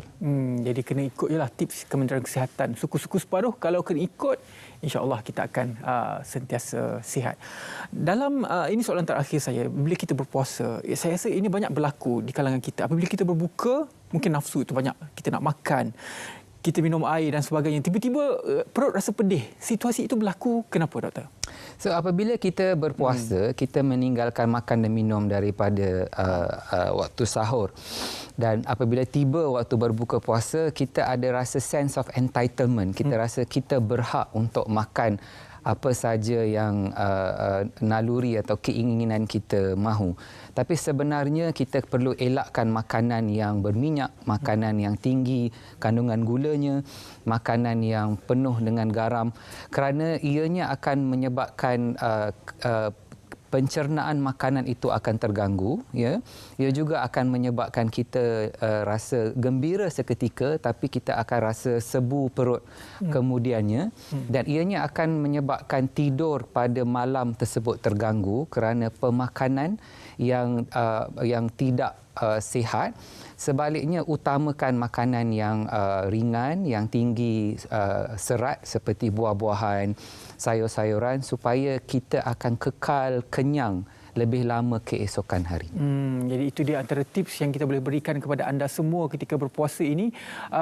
Sebenarnya dalam berpuasa ini dia lebih menyihatkan kita. Jangan jadikan satu alasan untuk tiba-tiba rasa sakit perut, gastrik dan sebagainya sampailah kita tidak berpuasa. Inilah masanya, setahun sekali Tuhan berikan masa ini dan anugerahkan Ramadan ini kepada kita. Terima kasih banyak-banyak kepada Dr. Hafaruzi Harun, pakar perunding perubatan dalaman UiTM Private Specialist Center UPSC, kerana sudi bersama dengan kita dalam berkongsi tips kesihatan ketika Ramadan ini. Baiklah, kita berehat seketika, kita kembali selepas ini dalam Selamat Pagi Malaysia. Saya ada masalah angin yang berlebihan sehingga mengganggu rutin harian. Sebelum ni selalu ikut petua lama buat jus halia dan bawang putih. Rumit dan rasanya tak berapa sedap. Sejak saya amalkan Pati Halia Extra V Asia, saya rasa kehidupan saya lebih baik. Hari-hari saya rasa segar dan bertenaga. Pati Halia Extra ni mudah nak amalkan. Rugi kalau tak dapat kan? Sebab khasiatnya banyak. Sekali, sehari pun dah cukup. Jom, dapatkan Pati Halia Extra. Pastikan V Asia baru beli. Ya, pastikan V Asia baru beli. Kekal cergas dan juga sihat sepanjang bulan Ramadan ini juga bersama dengan V Asia. Hari ini saya bersama dengan pengasasnya sendiri, Datuk Azri Muhammad Razi. Assalamualaikum. Waalaikumsalam. Sihat, Syafiqah? Sihat, Alhamdulillah. Cantik usaha dia orangnya. Kecil. Selamat berpuasa, Datuk. Jadi, untuk sepanjang bulan Ramadan ini, bagaimana kita nak kekal cergas dan juga bertenaga, Datuk? Ya, boleh. Terima kasih, Syafiqah. Assalamualaikum dan salam sejahtera kepada seluruh penonton Selamat Pagi Malaysia, Syafiqah. Ya. Hari ini 2 Ramadan, saya ingin mengambil kesempatan untuk mengucapkan selamat puasa kepada seluruh umat Islam, Syafiqah. Bulan Ramadan ini adalah bulan yang penuh keberkatan. Semestinya semua orang nak menggandakan ibadah, ya. Tambah-tambah lagi ketika bulan inilah kita nak bangun malam, jaga malam, ya, menggandakan amal ibadah. Sebab apa? Bulan yang penuh keberkatan, ya, banyak manfaatnya, Syafiqah, ya. Dan saya percaya dan pasti, ya, semua orang kalau boleh nak kekal sihat, kekal cergas, kekal bertenaga, Syafiqah, ya, untuk kata orang tu kita beribadah di malam hari, siang hari pun kita berpuasa, kita nak bertenaga. Bayangkan kalau kita ni berpuasa dalam keadaan lesu, letih, tak bermaya, kadang-kadang, Syafiqah, ya, boleh menyebabkan kata orang kadang-kadang tak kurang juga bila kita lesu ni kadang-kadang Syafiqah ya, sebenarnya juga kalau kita perhatikan ramai orang yang tak sihat ni dia ada masalah kesihatan juga Syafiqah ya. Badan jadi tak bermaya, lesu dan sebagainya ya. Dan sebenarnya tak lama lagi kita nak menyambut Syawal juga Syafiqah ya. Bulan Syawal juga adalah bulan yang penuh dengan kegembiraan. Kita nak berjumpa sanak saudara ya. Kalau boleh kita nak sihat tubuh badan Syafiqah. Nak boleh bergerak bebas. Bayangkan ni kalau disebabkan oleh masalah kesihatan, pergerakan kita terbatas dan sebagainya, ada masalah kesihatan, sudah tentu membimbangkan Syafiqah. Dan kalau kita tengok ya, dekat Malaysia sendiri Syafiqah ya, hampir 1.7 juta rakyat Malaysia ya berhadapan dengan penyakit berangkai ya, yang mana saya kira benda ni sangat-sangat membimbangkan. Tak kurang juga satu pembacaan saya ya, 62.1% daripada 600,000 rakyat Malaysia yang disaring oleh Perkeso ya mendapati berhadapan dengan masalah kolesterol yang berlebihan Syafiqah. Masalah kolesterol ni juga membimbangkan ya, sebab apa? Kolesterol yang berlebihan ni juga adalah titik tolak kepada penyakit-penyakit berangkai Syafiqah. Dan bulan puasa ni seperti saya katakan ya, kita nak tenaga tambahan, nak energi dan sebagainya. Pada saya pengambilan makanan tambahan sangat-sangat penting Syafiqah ya, yang mana hari ini saya bawakan beberapa minuman tambahan yang dapat membantu meningkatkan mutu, tahap dan juga taraf kesejahteraan tubuh badan. Dan kalau tengok kat TV Syafiqah ya, ni senario biasa yang berlaku dekat mak-mak kita ataupun ayah kita di kampung ya, kadang-kadang badan cepat letih, lesu, tak bermaya ya. Yang mana kita memerlukan makanan tambahan. Platinum Drink Big Asia ni dah lama dekat pasaran Syafiqah ya, melebihi tempoh saya kira 10 tahun ya. Daripada segi penjualannya sangat-sangat menggalakkan, yang mana pengguna-pengguna yang amalkan Platinum Drink ni seawal pengambilan ya, badan rasa lebih cergas dan juga bertenaga. Dan kalau tengok ya, intipati bahan-bahan dekat dalam Platinum Drink ni ada 65 buah dan herba Syafiqah. Saya kira sangat-sangat baik ya untuk membekal nutrisi dan juga vitamin yang diperlukan oleh tubuh badan. Dan 3 bahan utama saya nak kongsikan dengan anda semua ya dalam Platinum Drink ni. Ada buah makui berry ya. Buah makui ni adalah buah yang mempunyai kadar antioksidan yang paling tinggi sekali ya dalam pelbagai jenis buah-buahan, yang mana masyarakat Mapuche di Amerika Selatan mereka menganggap buah makui berry ini sebagai simbol kekuatan, kesihatan dan juga kecergasan, mempunyai banyak sangat nilai perubatan yang sangat-sangat tinggi ya untuk kesihatan tubuh badan. Sebab tu kalau anda amalkan ya, seawal pengambilan badan rasa lebih cergas, lebih bertenaga ya. Sebab tu saya sangat cadangkan ya, anda yang berpuasa amalkan Platinum Drink ni waktu kita bersahur Syafiqah. Sebab tu ya, bila kita berpuasa sepanjang hari kita akan rasa lebih bertenaga, lebih cergas tubuh badan. Tambah pula dalam Platinum Drink Big Asia ni ya, ada khasiat acai berry ya. Acai berry ni kaya dengan omega 3, 6 dan juga 9 ya. Dapat membantu juga menstabilkan paras gula yang berlebihan dalam tubuh badan. Kadang-kadang bila kita berpuasa, bacaan gula kita menurun dan sebagainya ya. Jadi pengambilan Platinum Drink dapat membantu ya menstabilkan bacaan gula dalam tubuh badan. Kemudian juga Syafiqah ya, apa yang istimewanya dalam Platinum Drink ni ada shark cartilage ya. Shark cartilage ni adalah sendi rawan jerung yang mana sangat baik ya untuk kesihatan sendi lutut kita. Bayangkan kadang-kadang kita nak beribadah bulan puasa, tetapi kadang-kadang disebabkan oleh masalah lutut dan sebagainya, nak berjalan ke masjid pun tak boleh Syafiqah. Lepas tu lenguh lutut, solat pun terpaksa duduk, tak boleh berdiri ya. Jadi Syafiqah, Platinum Drink ni saya sangat cadangkan dan seperti saya katakan tadi, kalau waktu bulan puasa ni kita minum waktu bersahur, minum sehingga 2 sudu, sangat-sangat baik ya untuk membekal tenaga tambahan ni. InsyaAllah kita berpuasa, waktu pagi tu kita rasa lebih bertenaga sampai ke petang hari. Dan Platinum Drink Big Asia ni RM99 saja Syafiqah. Tetapi promosi hari ni untuk penonton Selamat Pagi Malaysia, saya nak jual pada harga RM90 saja Syafiqah, termasuk penghantaran ke seluruh Sabah dan juga Sarawak. Sebenarnya Malaysia pun RM90 saja Syafiqah, termasuk penghantaran, hanya untuk 40 pembeli terawal. Boleh WhatsApp kami sekarang 019-244-4492. Saya ulang balik, 019-244-4492 Syafiqah.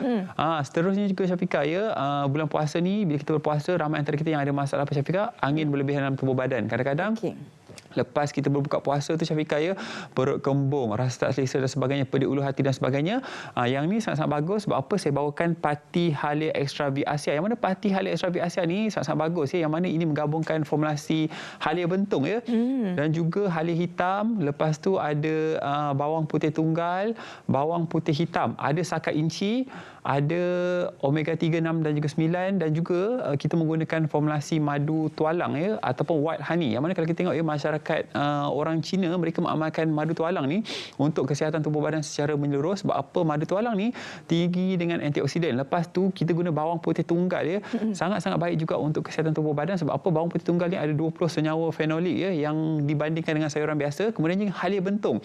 Halia bentung ni juga tinggi antioksidan ya, serat dia 3 kali lebih tinggi Dan juga kalau kita tengok apa yang istimewanya parti Halia Ashrafi Asia ni, kepekatan di sendiri. Dia tidak menggunakan jus halia, tetapi kita gunakan parti halia, beberapa jenis halia, halia bentung dan juga halia hitam. Black ginger ni banyak juga manfaat dan juga tinggi dengan nilai perubatan. Sebab tu kalau orang yang ada masalah kesihatan, kadang-kadang ada masalah tekanan darah terlalu tinggi, atau kadang-kadang kita perhatikan ada bacaan gula yang tidak menentu, terlebih dan sebagainya, tak kurang juga disebabkan masalah kesihatan organ dan sebagainya jantung, mereka mengamalkan betul-betul seperti halia, yang mana halia ni sangat baik untuk kesihatan tubuh badan secara menyeluruh. Sebab tu saya sangat cadangkan anda dapatkan parti Halia Ashrafi Asia ni, Syafiqah, harga kalau dekat pasaran RM65. Tetapi promosi hari ni satu botol ni saya dapat promosi RM60. Kalau beli 2 botol RM100, saya akan bagi lagi percuma lotion panas. Sama juga untuk 40 pembeli terawal, boleh WhatsApp ke talian kami 0192444492. Dan bercakap mengenai kehebatan halia ni, sebenarnya halia ni banyak sangat manfaat dia untuk kolesterol berlebihan pun sangat bagus. Lepas tu untuk masalah-masalah tadi organ dalaman, untuk kesihatan yang lebih baik. Lepas tu juga dapat membantu kalau wanita kadang-kadang ada masalah kitaran haid tak teratur, ataupun golongan lelaki kadang-kadang cepat lemah dan sebagainya. Halia ni dapat membantu melancarkan peredaran dalaman tubuh badan, dan juga halia sendiri dapat membantu untuk mencapai berat badan yang lebih ideal sebab apa, perlawasan kita jadi lebih baik, penghadaman lebih baik dan juga kita akan kerap buang angin. Dan sebenarnya bila pengguna-pengguna saya amalkan parti Halia Ashrafi Asia ni, Syafiqah maklum balas mereka soal pengambilan ni kerap buang angin, kerap sendawa. Ini adalah tanda-tanda yang sangat positif. Sebab tu kalau anda ada masalah kadang angin berlebihan dalam tubuh badan, saya sangat cadangkan dapatkan parti Halia Ashrafi Asia ni, harga RM65. Tetapi promosi hari ni untuk penonton Sahabat Malaysia RM60 satu botol. Kalau beli 2 botol, saya bagi lagi percuma lotion panas RM100. Boleh WhatsApp ke talian kami 0192444492, Syafiqah. Okey. Dan juga sebelah ni ada detox. Yang satu lagi terakhir ni, bila kita berbuka puasa, biasanya kita akan makan macam-macam, betul Syafiqah? Sampai kadang-kadang kita rasa perut kita meninggi Lepas tu bila nak raya, Syafiqah, baju raya kita mungkin tak muat. Jadi detox ni solusi untuk anda yang mana kesan seawal 4 hingga 8 jam. Bila anda minum detox ni, anda akan ketandas untuk menyingkirkan segala makanan yang kita makan tu yang tak terhadam, semua akan disingkirkan. Perut kita akan lebih lawas, kita akan rasa lebih ringan seawal kita membuang. Sangat-sangat membantu anda untuk mencapai bentuk dan juga berat badan yang lebih ideal. Dan detox kita ni rasa nenas dan juga sangat-sangat baik untuk pelawasan. Kita menggunakan serat larut, rasa sangat-sangat sedap, mudah diamalkan. Amalkan setiap kali selepas makan berat, terutamanya lepas kita berbuka puasa. Yang mana dalam detox ni ada chia seed, juga sangat baik untuk mencapai berat badan yang lebih ideal. Harga detox ni dekat pasaran satu kotak ni RM36. Promosi hari ni untuk penonton Sahabat Malaysia, 2 kotak hanya RM60. Sama juga untuk 40 pembeli terawal, boleh WhatsApp ke talian kami 0192444492. Syafiqah, 2 kotak detox RM60 termasuk penghantaran ke seluruh semenanjung Malaysia di Sabah dan juga Sarawak. Ataupun kalau anda nak buat belian secara atas talian, boleh buat belian di Shopee, di jombai.my. Kita ada promosi yang sangat istimewa. Tetapi promosi hari ini yang sangat murah untuk penonton Sahabat Malaysia, boleh WhatsApp ke talian kami 0192444492, Syafiqah. 2 kotak detox ni harga RM60 sahaja termasuk penghantaran. Kemudiannya juga parti Halia Ashrafi Asia tadi satu botol RM60. Dan juga ada senarai sokong cemerlang tertera kat KHTV sekarang ni, boleh hubungi sokong tersebut untuk dapatkan rangkaian produk V Asia. Platinum Drink V Asia tadi harga RM99, kita buat promosi RM90 termasuk penghantaran di seluruh Sabah, Sarawak, semenanjung Malaysia juga. Dan juga bagi anda yang nak informasi lebih lanjut, boleh hubungi online kami 1800883990. Saya ulang balik, 1800883990. Jangan lupa follow TikTok saya, Dato' Azrael V Asia. Banyak perkongsian tips kesihatan dan juga kecantikan untuk anda yang nak informasi lebih lanjut, Syafiqah. Dan juga dengan setiap pembelian rangkaian produk V Asia, kita juga turut salurkan kepada Yayasan V Asia untuk membangunkan mereka yang memerlukan, termasuklah kita infak di bulan Ramadan ni, Syafiqah. Jadi sambil membeli, sambil menderma, jangan lupa rebut peluang yang ada hari ini, promosi yang sangat istimewa. WhatsApp ke talian kami 0192444492, 0192444492, Syafiqah. Untuk kesihatan tubuh badan yang berganda dapatkan Platinum Drink ni harga RM90. Parti Halia Ashrafi Asia RM60 dan juga detox ni RM60 juga, 2 kotak, Syafiqah. Ingat, kalau ke kedai-kedai jamu, pastikan V Asia baru beli. Sebab apa? V Asia adalah peneraju, perintis dan juga pencetus produk-produk herba berkualiti pada harga yang mampu milik. Terima kasih, Syafiqah. Jumpa lagi insya-Allah. Kekal sihat, bertenaga, cergas dengan produk V Asia. Kekal cergas dan juga sihat serta bertenaga pastinya bersama dengan produk V Asia. Pastikan V Asia baru beli. Jadi jangan lupa untuk dapatkan produk keluaran V Asia untuk anda kekal sihat sepanjang Ramadan. Terima kasih sekali lagi kita nak ucapkan kepada Dato'. Seterusnya kita nak bersama dengan rakan kita di Malaysia. Pegawai di sana telah pun pun bersiap sedia untuk meramalkan ataupun melihat bagaimana sebenarnya ramalan kaji cuaca untuk hari ini. Silakan Mek Malaysia.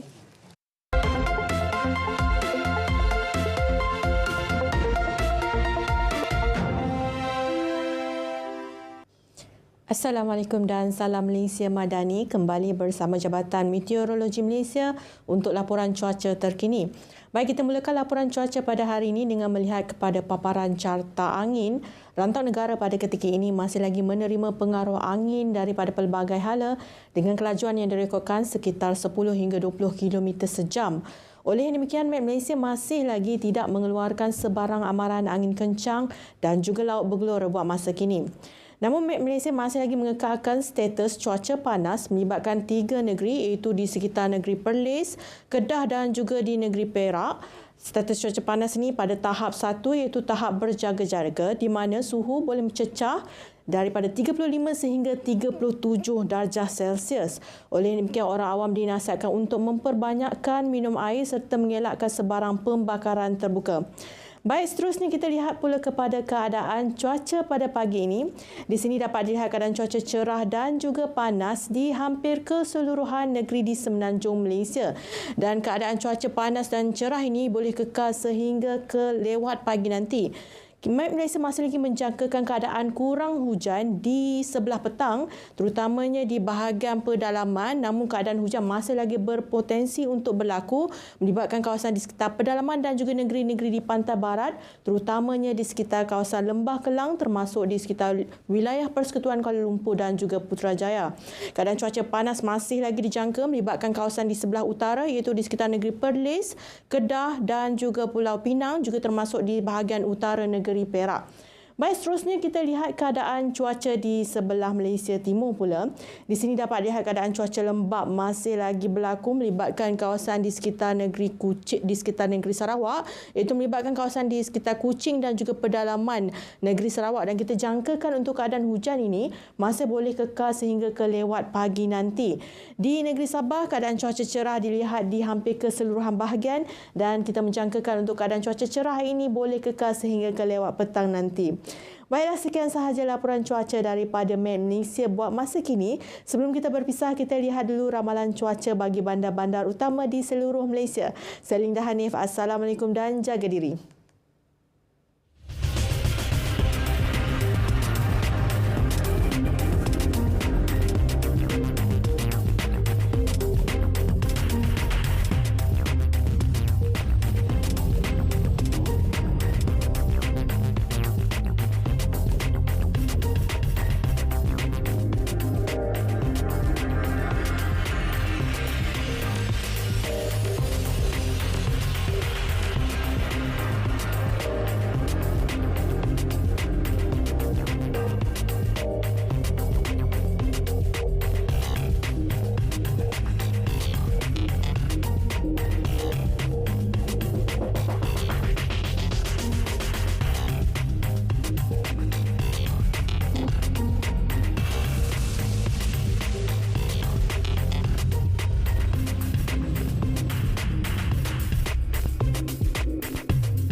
Baiklah, kembali dalam Selamat Pagi Malaysia.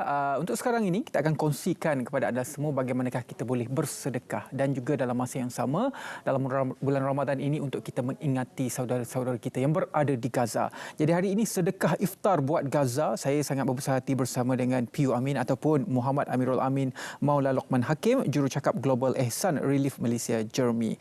Selamat datang Selamat Pagi Malaysia. Alhamdulillah. Khabar sihat? Alhamdulillah Ustaz. Alhamdulillah. Baiklah, hari ini sudah pun hari kedua kita berpuasa. Baiklah, Ustaz mungkin boleh mulakan dengan menceritakan sedikit berkenaan dengan tabung ihsan Ramadan ini dan bagaimanakah untuk kita bersedekah untuk iftar kepada kawan-kawan ataupun sahabat kita yang berada di Gaza ini, Ustaz. Baik, bismillahirrahmanirrahim. Salam Ramadan. Alhamdulillah, tahniah kepada anda semua yang masih lagi berpuasa, dan bagi anda yang masih lagi belum mengenali Global Ihsan Relief ini, sebenarnya kita telah bermula daripada 2016 berkecimpung dalam pelbagai program-program kemasyarakatan, kemanusiaan, lebih-lebih lagi untuk membantu sahabat-sahabat dan juga saudara Along, Angah, Acik, Acu kita ni, adik-beradik kita yang berada di Gaza, Palestin, yang mana tiap-tiap tahun mereka berdepan dalam keadaan yang cukup sukar. Lebih-lebih lagi kalau masuk saja bulan Ramadan, mereka akan diserang dan dibantai dengan keadaan cukup zalim.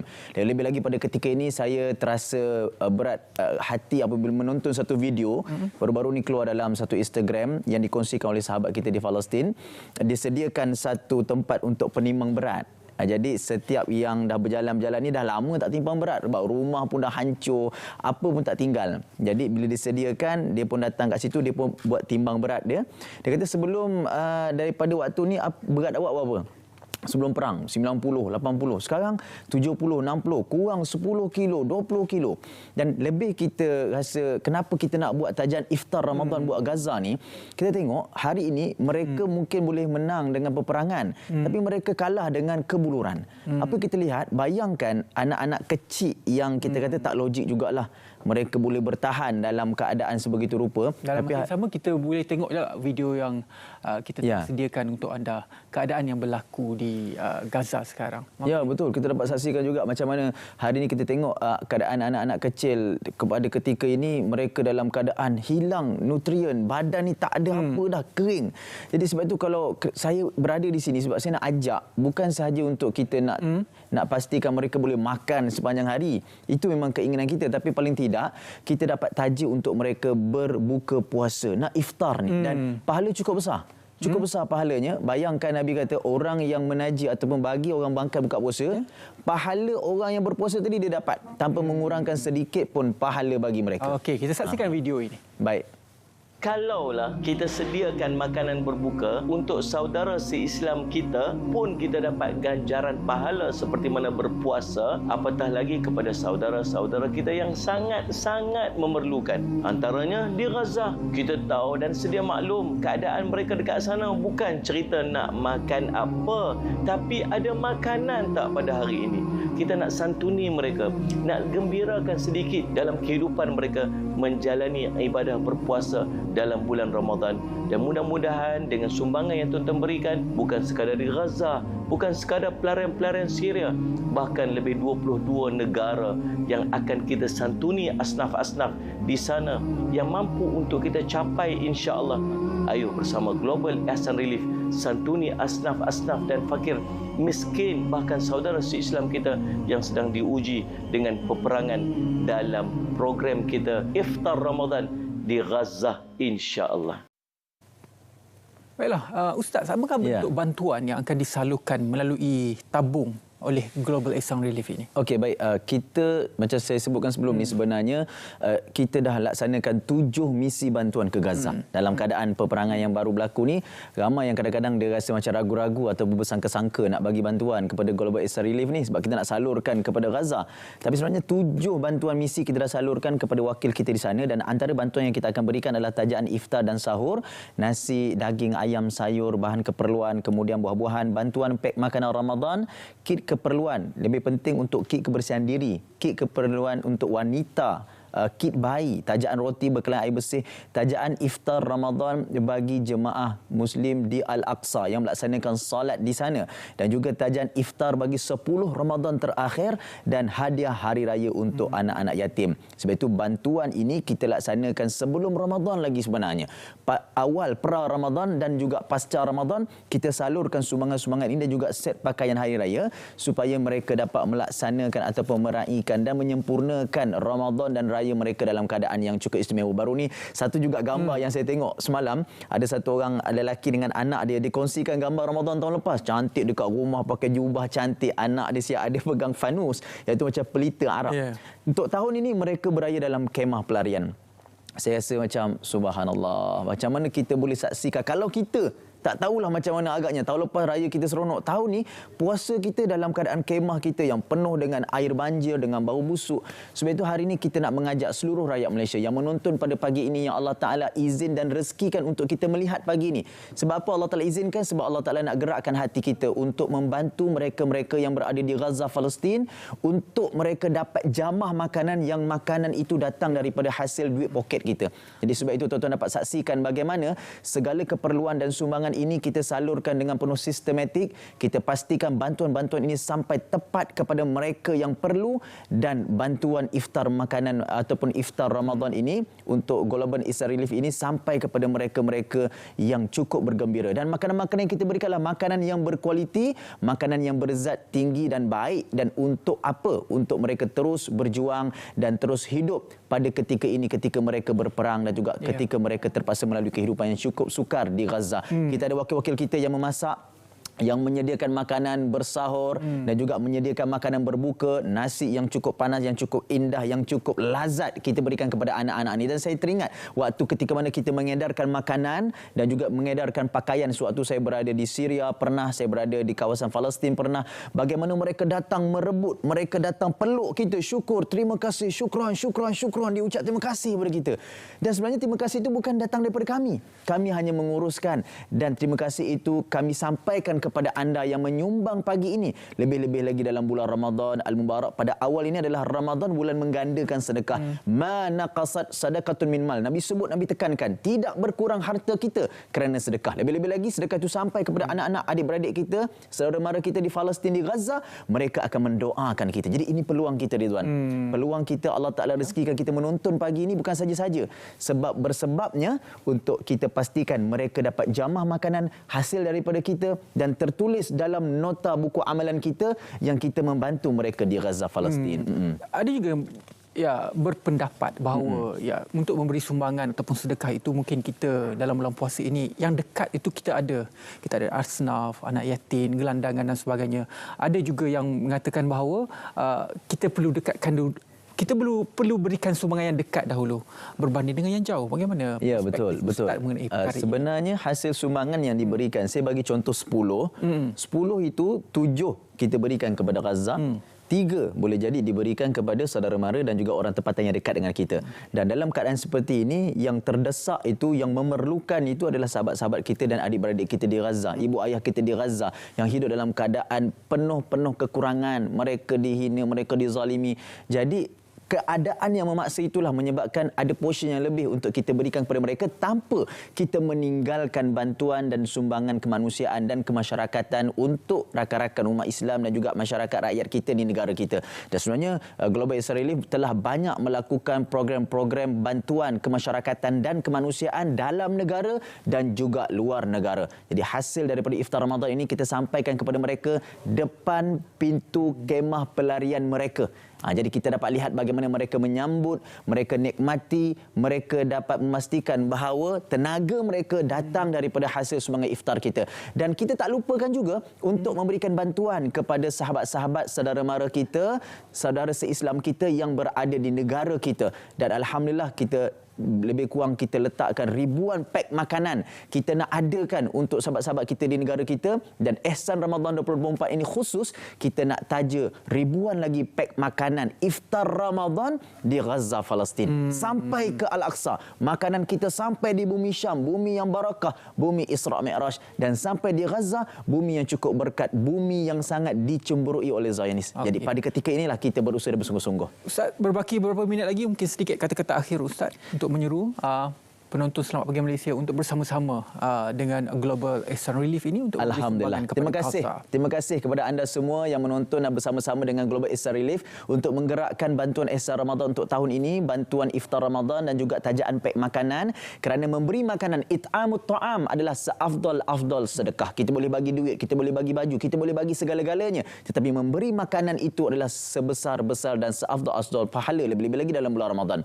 Anda boleh pergi ke laman web kami dan juga boleh pergi ke talian hotline kami dan untuk merujuk segala panduan dan juga gambar-gambar rujukan. Kalau rasa macam tak tahu betul ke tak betul, rasa macam sampai ke tak sampai, ragu-ragu, boleh pergi ke website kami. Kami ada laporan rasmi bahawa sumbangan dan bantuan ini sampai tepat kepada golongan memerlukan. Jangan risau, laporan ini telah diakui sah oleh pihak-pihak yang rasmi. Anda boleh pergi ke website kami, boleh telefon hotline kami dan boleh pergi ke Facebook kami untuk mendapat maklumat lebih lanjut tentang sumbangan sedekah dan laporan-laporan sumbangan ini. Terima kasih kepada anda semua. Jazakallah khairan jazak kerana menyumbang dan bersedekah. Moga-moga pahala dan amalan kita bertambah pada bulan yang cukup istimewa ini. Terima kasih banyak-banyak kepada PU Amin sudi berkongsi kepada kita semua berkenaan dengan sedekah iftar buat Gaza. Baiklah, kita teruskan. Selamat pagi Malaysia. Satu bingkisan kami sediakan untuk anda semua. Ini adalah berkaitan dengan Yaman Kasih. Apa kata kita saksikan sekarang?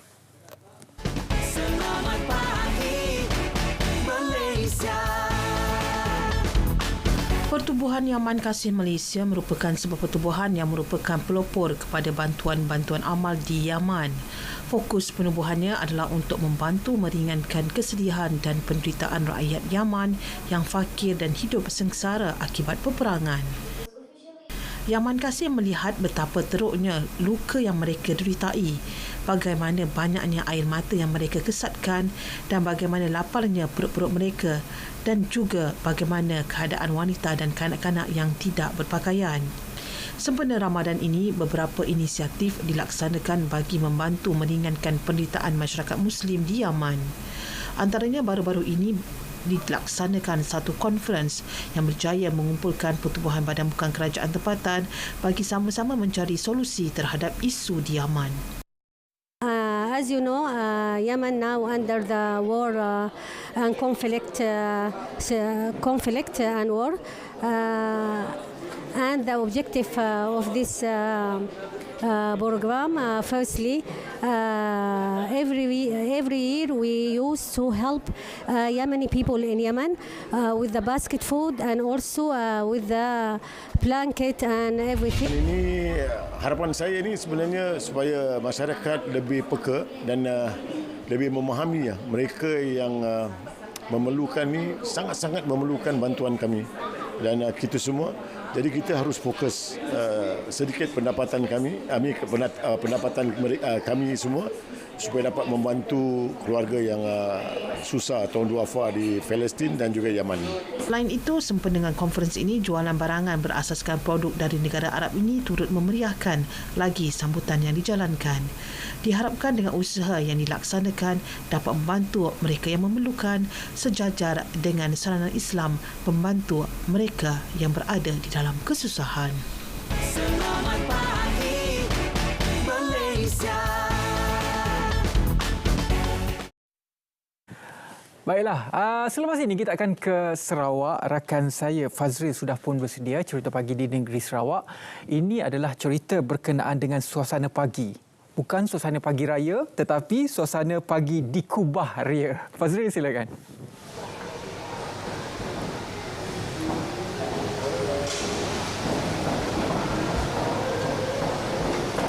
Baik, terima kasih Ridwan dalam Selamat Pagi Malaysia. Baiklah, cerita Pagi Sarawak hari ini kita bersiaran langsung dari Medan Niaga Satok untuk kita melihat sendiri suasana di Pasar Tamu ini. Salah satu pasar tamu yang cukup popular bukan saja dalam kalangan orang tempatan, juga pelancong-pelancong, pengunjung-pengunjung daripada luar juga gemar mengunjungi kawasan ini. Namun ketika suasana bulan Ramadan ini, suasananya mungkin sedikit berbeza berbanding hari-hari biasa. Kerana seperti yang kita lihat pada ketika ini, dalam keadaan awal pagi seperti ini lebih suram berbanding dengan hari-hari biasa. Kerana kebiasaannya ketika bulan puasa, ketika menjelang tengah hari, orang ramai akan mula berpusu-pusu datang ke sini. Dan mungkin kita dapat lihat antara yang terdapat di sini adalah ikan terubuk yang memang sangat terkenal di Kuching ini. Dan ini dapat kita lihat ikan terubuk daripada pelbagai tempat. Mungkin dapat bersama dengan abang ni. Assalamualaikum bang. Maaf mengganggu. Berjumpa dalam cerita Pagi Sarawak ni. Kalau kita lihat suasana berbeza bang, ya, berbanding dengan hari biasa. Ya. Keadaan orang ramai yang datang ke sini macam mana bang? Ramai? Bulan puasa ni ada kurang sikit. Satu jualan ni dalam bulan puasa ada 20 kilo. Dalam hari biasa kan ada dapat 100 kilo. Kekurangan lebih lah. Tapi ikan terubuk abang ni saya tengok datang daripada pelbagai tempat. Ini tempatan punya atau import punya? Ya, yang ni yang tempatan punya. Macam yang ni import punya dari luar. Dua kawasan dah saya dari India. Ini lokal kita punya. Lokal dari Kampung Pendam, Kuyau, macam tu lah. Ini tempatnya. Tapi biasa abang kalau hari-hari biasa bila orang ramai datang untuk membeli ikan terubuk ni, orang yang datang daripada Kuching atau daripada luar? Hari bulan puasa. Yang beli ikan ni dalam bulan puasa yang kita dari tempatan. Selain daripada bulan puasa adalah orang daripada luar? Luar Kuching. Dalam bulan puasa sikit. Agak mencabar sikit, bang? Agak mencabar. Jualan bulan puasa ni memang mencabar sikit lah. Okey, baik bang. Terima kasih. Selamat berniaga bang. InsyaAllah. Inilah kita dapat lihat sebenarnya suasana di Medan Niaga ataupun Pasar Tamu ni. Jadi mungkin mereka yang bercongak-congak untuk datang ke sini mungkin boleh sama-sama bantu peniaga-peniaga kita ini. Kerana biasanya ketika bulan Ramadan ini jualan sedikit rendah ketika awal pagi. Namun disebabkan di kawasan Satok ini saja terdapat 3 bazar berada di kawasan berdekatan. Bazar Medan Niaga, kita ada di Bazar Semarak dan juga Sukmaria. Jadi 3 bazar ini juga menimbulkan impak kepada mereka yang berjual di sini. Seperti mana ketika tengah hari akan ada terdapat orang ramai mula berpusu-pusu datang membeli, terutama mereka daripada luar Kuching. Kita lihat juga boleh kita tengok di kawasan ini selain daripada ikan terubuk, pelbagai jenis makanan-makanan laut ataupun juadah untuk berbuka puasa ada dijual di sini. Kita ada terdapat pelbagai jenis ikan siakap, ikan gelama, ikan merah untuk anda, dan dapat kita lihat juga ada di antara mereka yang mula bersiap-siap untuk ikan ini dijadikan ikan bakar ataupun ikan panggang dijual di Medan Niaga Satok ini. Baiklah, kepada anda yang berada di sekitar Kuching khususnya, saya tahu ini baru hari kedua Ramadan. Tapi di Kuching hingga Kota Samarahan saja terdapat 28 bazar Ramadan. Mungkin tak tahu nak pergi ke bazar yang mana. Seperti yang saya kongsikan tadi, di sini saja terdapat 3. Bazar Medan Niaga Satok, Bazar Semarak dan juga di kawasan Sukmaria. Jadi keseluruhannya dikatakan terdapat 222 tapak niaga disediakan oleh Dewan Bandaraya Kuching Utara, dan antara yang dititik beratkan adalah kebersihan dan juga kualiti makanan. Baik, mungkin ini saja dapat kita kongsikan. Ayuh datang kita sokong usahawan-usahawan kita dalam berniaga. Itu saja dapat kami bawakan dalam Cerita Pagi Sarawak hari ini. Terus bersama Ridwan dalam Selamat Pagi Malaysia. Selamat berpuasa. Terima kasih banyak Pak Fazril. Selamat berpuasa juga dari kami di sini. Okey, itu dia sedikit cerita pagi dari negeri Sarawak berkenaan dengan Pasar Pagi Kubah Ria. Jadi makanan dari Pasar Pagi ataupun bahan basah daripada Pasar Pagi ini akan dihasilkan makanan dan dijual di Bazar Ramadan yang telah pun dikupas oleh Fazril sebentar tadi. Baiklah, dalam Selamat Pagi Malaysia pada hari ini, kita nak mempromosikan satu drama yang akan ditayangkan di TV1 tidak lama lagi. Ini juga drama yang berkaitan dengan Borneo. Tajuknya adalah Sebiru Hujung Borneo. Sebiru Hujung Borneo. Saya dafatkan ini adalah 20 episod. Hari ini kita bawakan 3 tetamu. Pertama, kita ada Azam Pit, iaitu pelakon lelaki utama. Kedua, kita ada Tati, pelakon wanita utama, dan juga kita ada pengarahnya Marlene Brando. Sebelum kita korek apakah di sebalik mengenai drama ini, apa kata kita saksikan dahulu trailernya. Setiap antara kita ada titik takdirnya.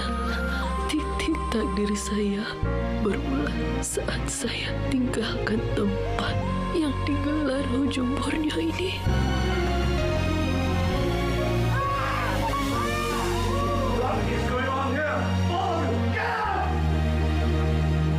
Dan ini bukan kamu yang punya. Telah menyatukan kita kekal selamanya. Kau akan berkumpul di sini. Hadirmu kekasih. Titik takdir yang berliku dan misteri, tapi akhirnya menjadi indah. Sebiru Hujung Borneo. Hadirmu kekasih. Itu ya trailer Sebiru Hujung Borneo. Bang Marli mungkin boleh ceritakan sedikit sinopsis bagaimanakah drama ini boleh berlaku sepanjang 20 episod ini. Apa yang dapat kita jangkakan? Sebelum itu, mengambil kesempatan ini untuk merakamkan jutaan terima kasih kepada RTM kerana untuk kesekian kalinya naskah atas nama Marlon Brando itu diberi kepercayaan, dan yang berikutnya ini adalah Sebiru Hujung Borneo terbitan AJ Productions yang Berhad. Terima kasih banyak RTM. Dan untuk Sebiru Hujung Borneo ini, Sebiru Hujung Borneo itu adalah metafor kepada segala konflik di dalam drama ini yang akhirnya menjadi indah, seperti birunya Hujung Borneo. Hujung Borneo ini simpang Mangayau yang kita ketahui terletak di Kudat, dan menjadi salah satu tanda Sabah lah. Jadi cerita dia ini tentang seorang gadis yang bernama Kilina, seorang gadis tipikal rungus yang mempunyai cita-cita besar. Dia melanggar adat dan melarikan diri dari rumah panjang pergi ke KL ni. Setiba di KL ni ada tragedi yang berlaku dalam hidup dia. Dia hamil dan ditinggalkan oleh orang yang menghamili dia. Kembali ke rumah panjang untuk settlekan ataupun tebus kesilapan dia. Di Simpang Mangayau pula ada seorang lelaki daripada Kuala Lumpur ni, Arman, yang dilakonkan oleh Azam Pit. Dia seorang pengusaha pelancongan yang membina resort di Simpang Mangayau tu dan jatuh cinta dengan gadis sana. Dan satu hari dia datang ke sana untuk putus shoot pre-wedding dia. Tetapi tunang dia yang bernama Rina tidak hadir, seharian tidak hadir. Jadi dalam keadaan stres, dia keluar daripada Simpang Mangayau itu untuk mencari di mana Rina berada, dan dia tersesat jalan, tembus ke rumah panjang tadi, dan dia terperangkap di situ kerana disangka oleh keluarga Kilina Arman itu adalah suami kepada Kilina yang sudah hamil, tetapi tidak diketahui siapa yang hamilkan dia, kerana lelaki itu yang dilakukan oleh Sabi Sadi sudah melarikan diri. Jadi segala konflik bermula di situ, dan kedua-dua watak ini mereka syarat dengan konflik yang menulak ceritanya hingga ke penamat lah. Tati, macam mana membawakan watak ini? Saya kira menurut sinopsis Abang Marlin tadi, agak berat nak bawakan watak-watak yang agak intens sebegitu. Bagi saya, memegang watak sebagai Kilina ni memang berat jugalah, sebab dia mengikutkan emosi. Jadi cara saya mengasih sama emosi dengan situasi yang dalam karakter Kilina tu. Dalam karakter Kilina tu, saya cuba rasa dalam situasi, sekiranya saya berada dalam situasi itu, apa yang saya rasa. Konflik antara perhubungan, cita-cita, bagaimana pula untuk membezakan? Ditambah pula dengan membawakan tradisi kehidupan orang Sabah itu sendiri dalam drama ini. Saya kira banyak elemen-elemen yang perlu diterapkan dibawa oleh Tati sendiri. Ya, macam mana bercakap? Ya, sebab Kilina kan dia seorang gadis kampung, di mana memang dalam adat kalau orang kampung di Sabah ni dia tidak boleh keluar di mana-mana. Dia kena turunkan kemurunan orang punya adat. So bila Kilina ni dia ada satu bakat yang dia pendam, dia memang ingin mengembangkan bakat itu. Dia terpaksalah bergaduh dengan family dia. Dia cuba yang terbaiklah untuk teruskan hidup dia. Apa yang mau dapatkan, apa yang dia mau. Azam pula bagaimana membawakan watak ini? Untuk watak Arman ni, dia terlalu menyanjungi nenek dia yang membesarkan dia, sebab Arman ni anak yatim piatu. Jadi itu antara juga punca yang terjadinya konflik dalam cerita ni. Sebab bila ibu dia, which is nenek dia, minta sesuatu, Arman ni susah untuk mengatakan tidak. Jadi dia kadang-kadang terpaksa buat benda tu untuk menipu sebenarnya. Tapi dia tak tahu apa benda yang dia buat tu, efek dia besar sebenarnya dalam berlarutan. Dan one more thing untuk Tati, dia dalam cerita ni macam saya sendiri, bukan orang Sabah. Macam Tati, dia memegang watak perempuan rungus. At the same time, ada benda, adat orang rungus yang saya baru tahu juga. Seperti kena denda itu, bang, kan? Dia berbeza setiap suku kaum di sana. Perbezaan ini besar ataupun bagaimana? Besar, sebab itu adalah adat turun-temurun dari nenek moyang kita. Abang Marlin macam mana membawa adat-adat ini masuk ke dalam drama ini? Okey, salah satu konflik besar dalam drama ini ialah bagaimana sebuah rumah panjang yang dihuni oleh Gindarem, iaitu bapa kepada Kilina bersama keluarganya, dan ini adalah keluarga yang masih berpegang teguh kepada adat istiadat kaum Rungus. Masih tinggal di Rumah Panjang, sedangkan kaum-kaum lain yang ada di hujung Borneo itu sudah moden ya. Tetapi Gindarem ini bapa kepada Kilina begitu kuat. Jadi dalam keadaan begitu, Kilina ini ada bakat besar, yaitu sangat berbakat. Dia ini bintang kudat. Jadi bapa dia memang tidak suka dengan apa yang Kilina inginkan, dan akhirnya dia ditunangkan dengan sepupu dia, dan Kilina mengambil keputusan untuk melarikan diri daripada Rumah Panjang itu. Jadi satu keadaan yang penghinaan dan juga satu tamparan hebat kepada Gindarem, macam-macam lah ya. Dan kemunculan Arman juga satu perkara yang melanggar adat juga, karena akhirnya mereka ini tidak ada apa-apa hubungan ya, seperti suami istri dan sebagainya, yang mana kita tunjukkan di situ satu adat yang dinamakan sogit bagi istilah Sabah lah. Maksudnya sogit ini maksudnya kalau kita melanggar pantang larang apakah sesuatu hukuman tradisi itu akan dikenakan kepada kita. Dan drama ini juga tentang titik takdir sebenarnya. Titik takdir, karena kadang-kadang kita dalam kehidupan kita kita rasa sesuatu kejadian itu kebetulan, tetapi sebenarnya bukan kebetulan. Seperti mana yang kita tunjuk dalam drama ini, Acang Arman, apa yang berlaku pada dia sebenarnya membawa pertemuan dengan Kilina dan menolak kepada satu perkara yang besar di hadapan. Rupanya Arman ini ditakdirkan untuk menyelamatkan Simpang Mengayau itu, karena Simpang Mengayau itu adalah satu kawasan tanah adat yang mau dikuasai oleh kumpulan ataupun gulungan kapitalis yang mau merampas tanah adat untuk dijadikan pusat komersial lah di situ. Jadi pertemuan Arman dengan Kilina itu bukanlah semata-mata pertemuan biasa, tetapi rupanya ada yang tersirat. Macam Kilina juga dia kembali ke Rumah Panjang setelah dihamili oleh teman lelaki dia, juga ada sebab dia. Jadi sebenarnya pertemuan Arman dengan Kilina di Rumah Panjang itu adalah satu benda yang mereka berpura-pura setiap hari. Karena hanya Arman yang boleh selamatkan Kilina daripada dipancung oleh bapa dia, dan hanya Kilina yang boleh selamatkan Arman daripada diketahui oleh nenek dia bahawa dia tidak jadi kahwin. Okay. Selain mereka berdua juga, ada juga watak-watak yang telah pun dilakonkan oleh pelakon-pelakon legenda. Ya, ya. Kita ada Ibu Fauziah Naqvi, Datuk Jalaluddin Hassan. Bagaimana bekerjasama dengan mereka? Okey, alhamdulillah saya merasa sangat besar hati, dan sebenarnya dalam diam saya gugup apabila berhadapan dengan pelakon besar yang kita sangat hormati, legend yang berbahagia Datuk Haji Fauziah Naqvi dengan yang berbahagia Datuk Jalaluddin Hassan ya. Dan kesudian mereka bekerja dalam naskah ini di luar dugaan saya, kerana kita hanya tidak ada nama kan, tapi mereka sudi bekerja, dan kehadiran mereka dalam drama ini memberi impak yang sangat besar, bukan saja dari sudut menolak cerita itu, tetapi dari sudut karakteristik.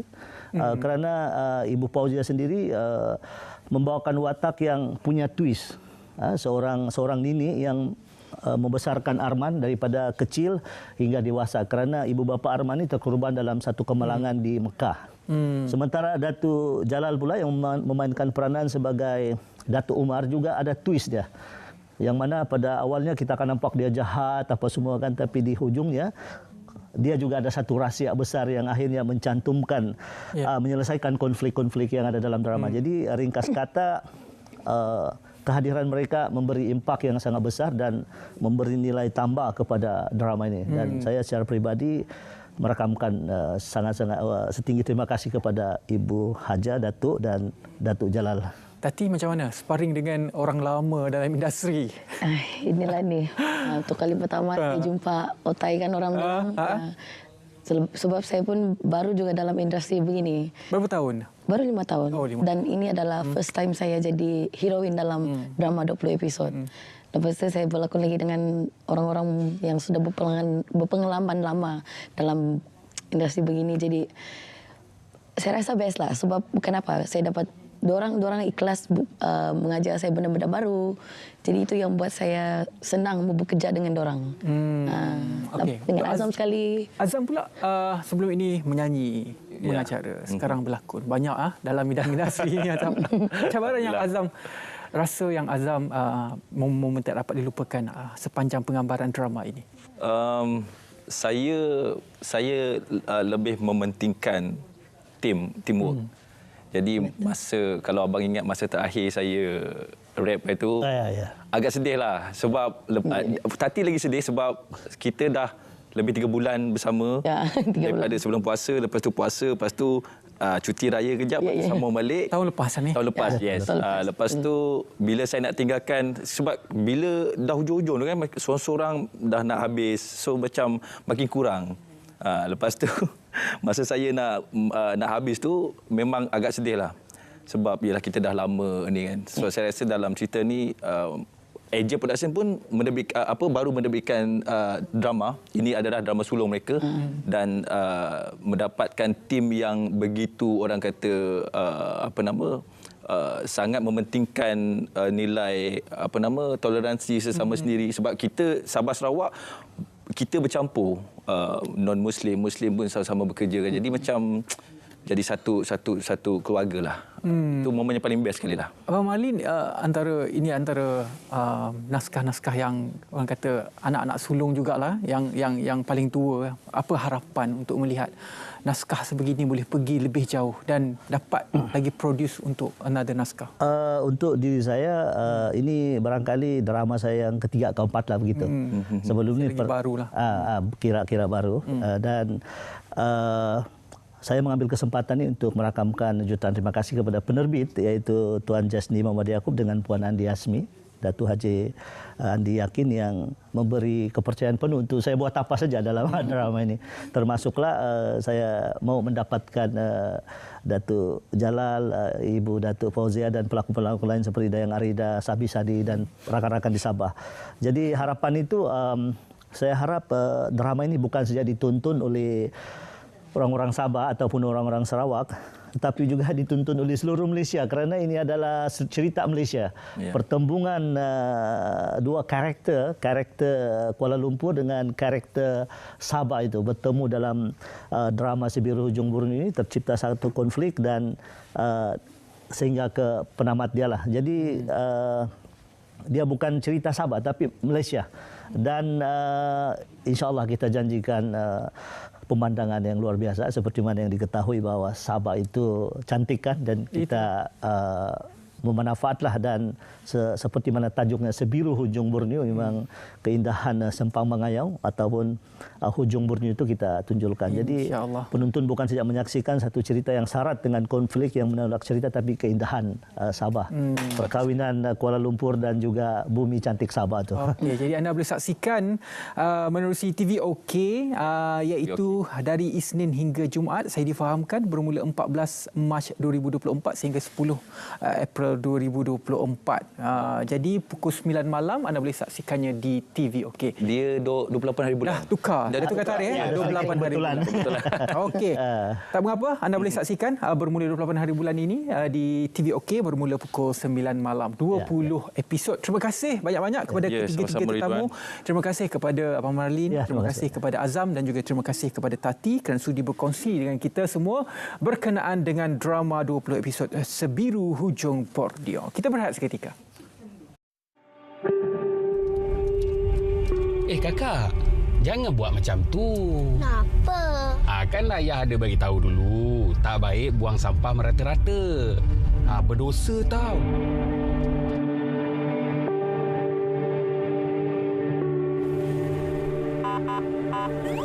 Kena dah. Saman ni. Tuan. Apa bagi, Cik? Minta IC, Cik? Boleh. Kesalahan lampu merah, Cik. Tuan, Tuan, kau timas sikit, Ayah, janganlah macam tu. Itu kan rasuah. Berdosa tau. Betul apa yang nak Cik cakap. Jangan lama macam tu, Cik. Ni saman. Maaf, Cik. Hati-hati madu, Cik.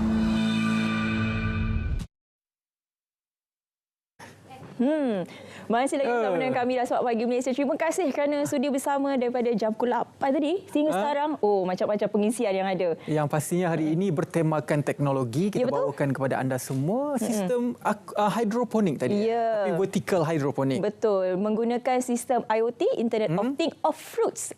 Jadi bagaimana sebenarnya teknologi itu diaplikasikan dalam sektor pertanian. Dan juga tadi kita membicarakan sedikit mengenai TVET. Bagaimana TVET ini juga boleh bersama-sama membangunkan lagi sektor pertanian. Jangan lupa juga kami juga berikan kepada anda informasi berkenaan dengan kod etika kewartawanan. Anda boleh saksikan kalau tak sempat nak saksikan di RTM Klik, juga boleh saksikan di YouTube Berita RTM dan kami juga kongsikan juga kepada anda berkenaan dengan bagaimanakah untuk kita mengekalkan kesihatan ketika bulan puasa.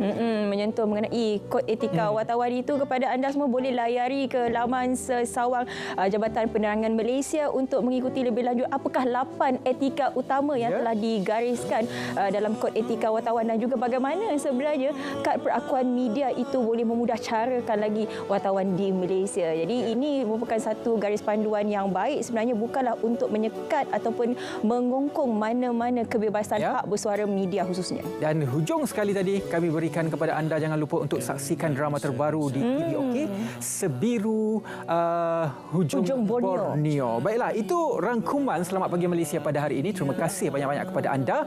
Dengan itu kami mengundur diri dahulu. Saya Ridwan dan saya Syafika Ishak. Sehingga kita berjumpa lagi. Jangan lupa berhati-hati ketika cuaca panas tinggi. Iya, dan juga selamat berpuasa dari kami. Assalamualaikum.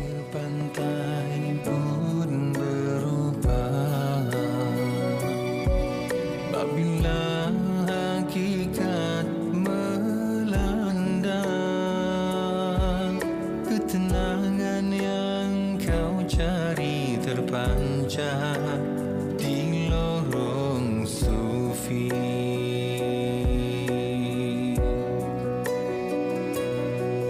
Kau hiasi rumah kasih abadi, sering menghiasi singgasanamu. Kau berjaya merubah segala, kasih semalam menjadi esok, kelunakan